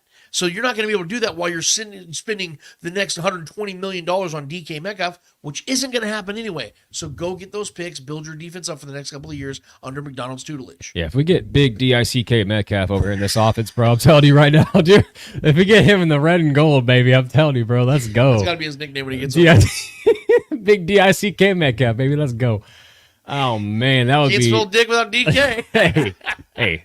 It's all about what's in between. Maybe you add an IC in there. Maybe let's go. Oh, man. Noah John Marshall, speak it. Where do you rate Clark as an owner? His politics are gross and stadium effort atrocious, but he mostly stays in his lane. Thought his press conference this week on Hunt was excellent. Honest plus candid. Well, I will address this first. I ain't talking no politics on that for sure. What Clark Hunt believes in his personal life, whether it's a religious thing or political thing, I don't get involved in that because you know why? Clark doesn't get involved that with me either. You know why? Because he doesn't give a shit. Yeah. I don't give a shit. You got people have their own beliefs, man. Whoever his political affiliation is with, cool, man. That's his thing. I may disagree with it. I probably do. Just for the record, but that's not what's important to me. If I'm going to be real with you guys, we have a show here to talk about football, and we're here talking about the football side of things. And I have a very strong respect for what Clark has done for this franchise since he took it over. His father is one of the most revolutionary men. He's practically started the NFL. I don't think Lamar Hunt gets enough credit, quite frankly, for what he did for this league and creating it, basically. He created the Super Bowl. A lot of things the Chiefs just don't get a lot of credit Pretty for. big deal. Pretty big deal, yeah. But Clark, what he's done is he's revolutionized things by, going out and snagging Andy Reid a week after he got fired from the Eagles. That changed the entire trajectory of this team's history. He's also been a guy he's actually been opening up the checkbook, which was something I did have a problem with initially. Yeah. Was I thought that Clark was very cheap and very overly frugal on some of the things that he was doing with the checkbook, because we know there's a difference between salary cap and actual cash. Well, he finally started spending some money, some actual cash, when he approved that Chris Jones extension this offseason that I would bang in the freaking table for 2 damn years. We're seeing him be more progressive in that area because he knows that spending money results obviously in you making more money. He finally got that, and I think that Clark Hunt deserves a lot of credit for that. He's also about to build an insanely great new stadium for this team in the next 5 to 6 years. It's going to be on the Kansas side. It's going to probably have a dome or a retractable roof, either one, and it's going to absolutely revolutionize things out here. Like Trevor called it, the Mecca of the Midwest. This is going to be where everyone comes to say, holy shit, you got to go and see the new Arrowhead. It's unbelievable. Sure, the historic side of things and where his father built it over the Truman Sports Complex is great, but we know that it's been over 50 years now. That place is beyond renovations. There's no marketability out there. This team is the most popular popular team in the NFL right now with the best player in the NFL right now, you got to capitalize on that and go and spend the money that you're making on this. So I give Clark nothing but credit on the things that actually are relevant to me and quite frankly relevant to all of us when it comes to what this football team is and what he does with it. I love the fact that he's the kind of owner that stays the hell out of the limelight. He's not like a Jerry Jones that makes it all about himself, because as you can clearly see, when you are an owner that does it the way that they do it, it doesn't bode well. It never does. Look at the Mara family. Look at Woody Johnson over there, and with the Jets. Every single team that has the owner that you know almost personally, they don't do well. Clark Hunt trusts the men that are in the football side of things, and he continues to run the business side of things. That is the perfect way to run an NFL franchise. So I personally wouldn't want any other owner in the NFL right now besides Clark Hunt. Clark Hunt is the reason all this has happened. He didn't let Andy Reid leave. He made sure that he listened to his GM and his head coach when they wanted to go get Patrick Mahomes. Here we are working on a three-peat. I have nothing but love for Clark Hunt. I have nothing but love for that family. They are the reason we're here. They are one of the main reasons football is what it is, that family, that bloodline. They're legends, man. It's a legendary family, and I'm so happy that they've been our owner. He's been our owner, he's the reason all this is happening right now, right? So I have how could I even... His personal beliefs and views, he can hold all those. Does it make him a piece of shit? Is he using that as like some kind of leverage to push it onto others? No, he just has his personal beliefs. Fine. He's like you said, he's not Jerry Jones. Jerry Jones has used all that and made himself a piece of shit. He's annoying as hell, right? So, and he's had nothing to show for it. You know what I mean? He's had nothing real to show for in the last several decades at this point. So, yeah, I mean, I have nothing but love for the Clark family, man. They've made me a very happy fan over the last decade, so love it. Noah John Marshall with his next question. Speak it. Who is the best KC backup QB in franchise history? I know my answer. It would probably have to be what was his name? I'm probably gonna butcher his last name. Mike. Was it Mike Livingston or Mike? Yeah, it was Mike Livingston, I think, that stood in for Len Dawson when he got hurt, because he helped carry them to the Super Bowl. I would say it would probably be him. I didn't watch him play, so I don't know how good he was. But if we're looking from a talent perspective, I mean, backup quarterbacks, it's hard to gauge. I would say Carson Wentz is probably the most talented they've ever had. Sure. So, yeah, I would say most talented, Carson Wentz. Best, probably Mike Livingston, in my opinion. I know Chad Henne was a fan favorite. Yeah. The legend of Henne. Yeah. I don't know if that's a trick question, but it's going to be 2017 Mahomes for me.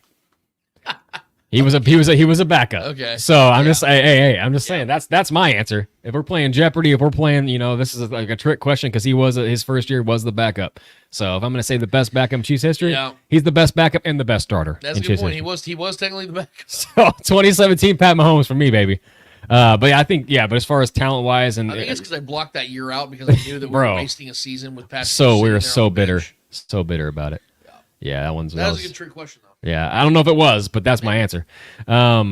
James T. Kirk, is it just me, but how do you two feel about the primetime games? I think there should be an investigation on why so damned many Jets and Giants games on. Well, I mean, in fairness, guys, big markets, guys. Yeah, and you have the Aaron Rodgers situation where he's finally playing football again.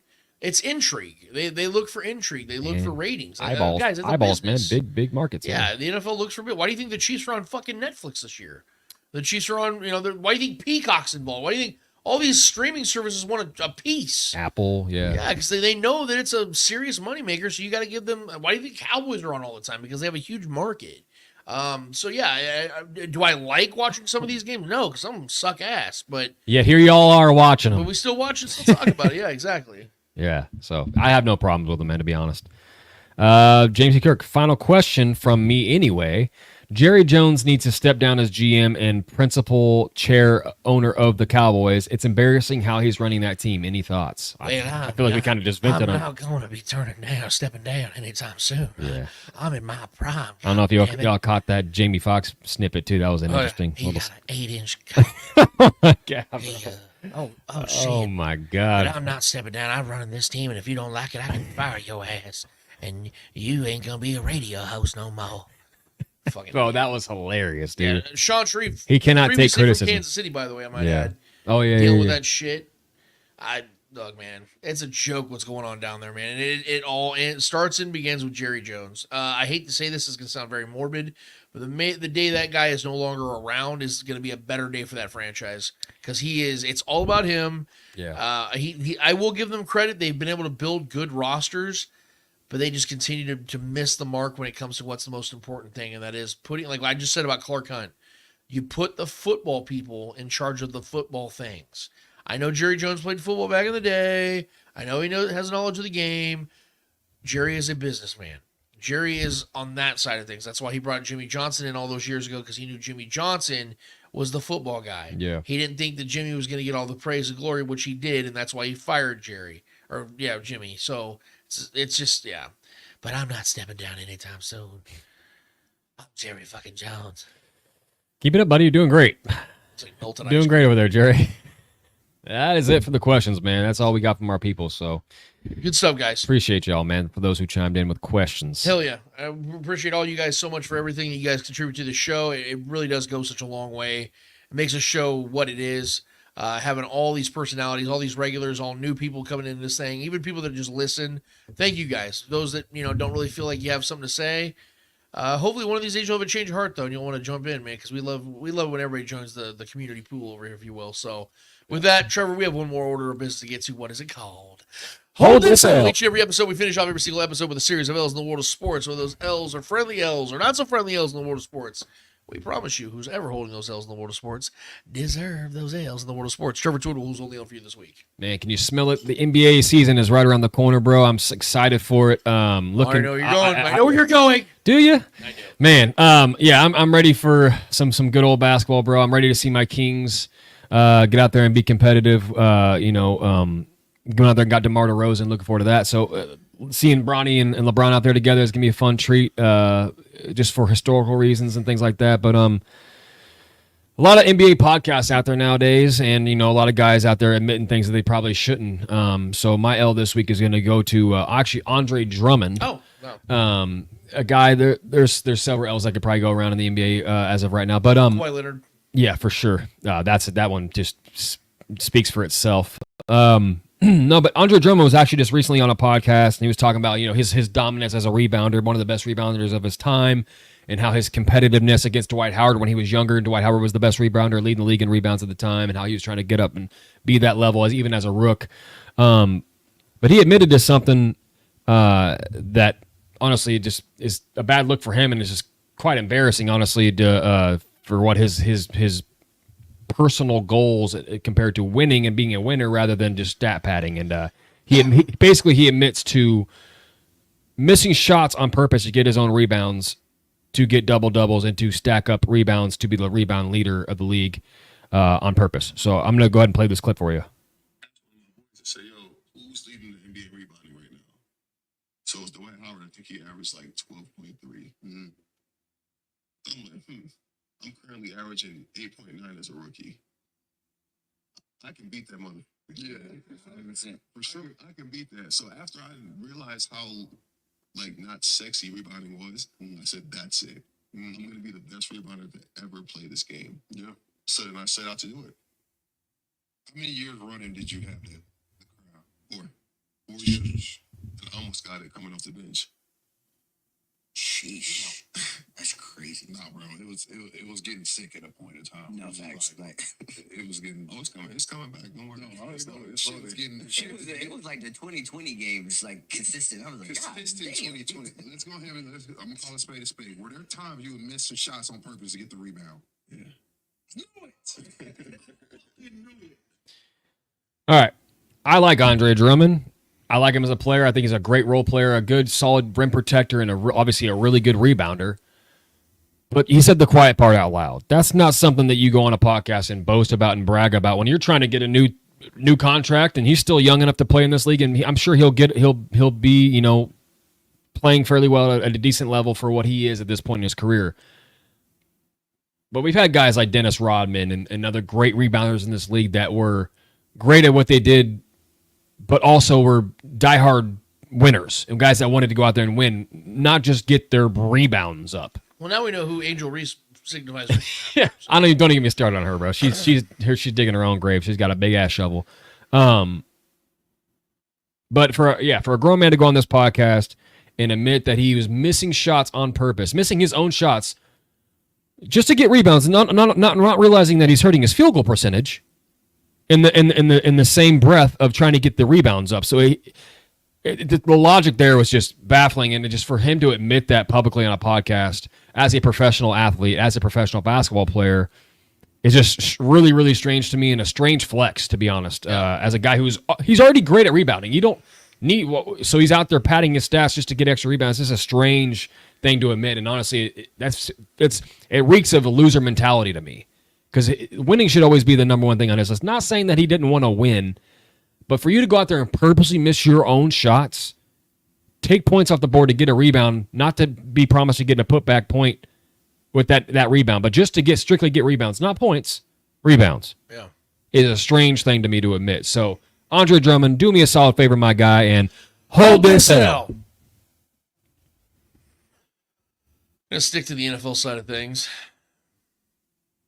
There's a certain acumen, there's a certain way of going about things when you're a head coach in this league. And none better to represent that than what we have here in Kansas City, Andy Reid. We know that this guy is a player's coach. We know that this is a man that, from all accounts, throughout his entire career, has been nothing but class personified. And it's because I think that Andy Reid has always gotten it. And I think, honestly, one of the best things that could have ever happened to Andy Reid was getting his teeth cut as a head coach in Philadelphia. Because we know one thing about Philadelphia. We know one thing about their fans. That is a passionate-ass fan base. That fan base is all about the Eagles, all about the Sixers, Cutthroat, Flyers, all those teams that are out there. They are, Phillies, obviously. Yep. They are huge about their sports out there, man. And I know people in Philadelphia. Shout out to our great people over there at Uncle Charlie's, or Big Charlie's. Big Charlie's down there in South Philly. You guys are the greatest representation of Chiefs fans out there. But yeah, they tell me all the time. I talk to Laura, I talk to Mike, I talk to all them out there. And they're like, yeah, man, it's batty out here. It's pretty batty out there. And, fans are going to be that way no matter what you're doing or how good you are or what you do as a coach and how you handle it. I imagine it doesn't help things when you reciprocate. And that's the difference between guys like Andy Reid and Nick Sirianni. Because Nick Sirianni is what I like to call a jackass. Nick Sirianni is, in my opinion, a disgrace to the NFL. And I don't say that lightly. He is a dude that does not know how to handle his emotions, and that's putting it lightly. That is me trying to be respectful. Throughout his entire career, from the moment we saw this man take his first press conference as a head coach, I didn't think this dude even knew how to speak English, let alone coach a team, because he didn't know how to form a sentence. So we're going to have these systems, and the systems are going to benefit the systems, and the players in the systems are going to be in systems. Like, it was so embarrassing. I was like, yeah, this guy's not going to make it. He did shock us. And he got some wins early on. Got to a Super Bowl. Lost that Super Bowl to Patrick Mahomes. And since then, we've seen this team anchor. We've seen them falter. We've seen them get worse and worse. And they almost lost to a Browns team who are literally trying to lose games. And instead of owning up to the fact that his team played like shit in a win, and to move on from that, Nick Sirianni decided to go at the fans in his own stadium, his own fan base, and mock them. And ask, I can't hear you screaming now. I can't doing the ear thing and walking away from them. And the players are laughing. This is the kind of culture this jackass has developed in that locker room. So much so that Jalen Hurts can't stand his ass. He won't put it on the record, but we do know this. So instead of doing, when that all happens, as a grown man, you make a stupid decision, you have to own up to it. You're going to listen to, you have to face the music.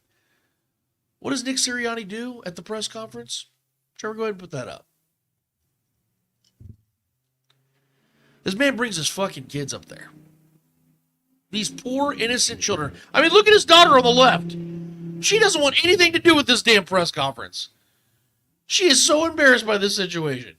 This man put his kids up there on this, so why? So the media couldn't come at him in front of his innocent little kids Ben Valin, one of the best writers out there, called this Bush League. And I couldn't agree more. This is cowardice shit. For you to do what you do, act like a child, and then hide behind a child because of your childish behavior. That's 100% what he was doing. What a joke. What a goddamn joke. I feel bad for those kids, man. I ain't trying to get too personal, but that's the kind of example they have. Woo! Best of luck. Man's a joke.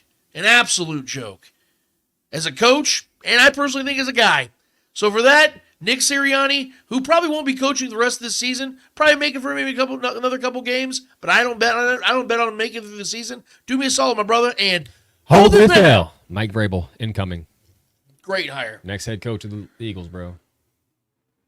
I'm so glad the chat just like completely agrees with us on that because it's such a he's such an my God, what's going on outside? He is such an unlikable guy, bro. Yeah. He really is. I liked him early on because I thought he had fire and I kind of liked that, but it's really ran its course and he's become a try-hard clown. Yeah, I'm really starting to see him for what he is. And after even the whole last year or not 2 years ago against the Chiefs, and you know, see ya, all that shit. I was like, dude, I remember him back at the Chiefs training camps when he was with Todd Haley. Yeah. When he was one of the assistant guys. Yeah. Out there just cussing up, storm acting all. He was like 27, 28-year-old dude out there acting like a little hard ass. So funny. I remember him back in those training camps, dude. Dude thought he was a badass back then. This dude's always been this dude. This is who he is. He's a clown. Go get the makeup on, you douche.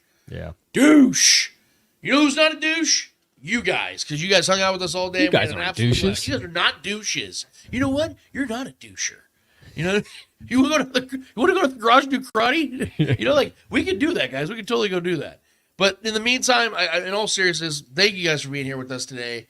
It's been so much fun today. We had a really good time. You guys have flew by. Not one of our longer shows, but that's okay because we needed to get done, man. And I know that you guys probably have plans today, so thanks for hanging out with us in the meantime. I hope you guys have fun doing whatever it is the rest of your guys' day on your Saturday. It's beautiful out here in Kansas City, wherever you guys might be. I hope it's beautiful there as well. But we have a fun time every single time. And I tell you the top, tell you the bottom of every single show. Go to YouTube, spokenpodcast.com. Get on there, subscribe, like, notify, share. All those things help us big time. But what helps us the most and what we enjoy the most is when you guys get in the comments. Yeah. Hit us up on the live stream, man. Join the show. We have so many of you guys already. We want more of you guys. We can't get enough of all the people that want to be a part of this. So thank you guys so much. Tell your friends about us. Let them know where we're at every Saturday at 11 a.m. Let them know where you're at every Saturday at 11 a.m. And it's right up in here at the Spoken Podcast. So for Trevor Twidwell, for Clay Winther that puts all this together on the back end of things at Rev Tribe Cinema, I am Lance Twidwell, the Spoken Podcast, representing Starcade Media for episode 288. Done, finished, and finito. And until we're back here in 1 week's time talking about an undefeated Chiefs team, getting ready to start playing some divisional games. We out of this bitch. Later.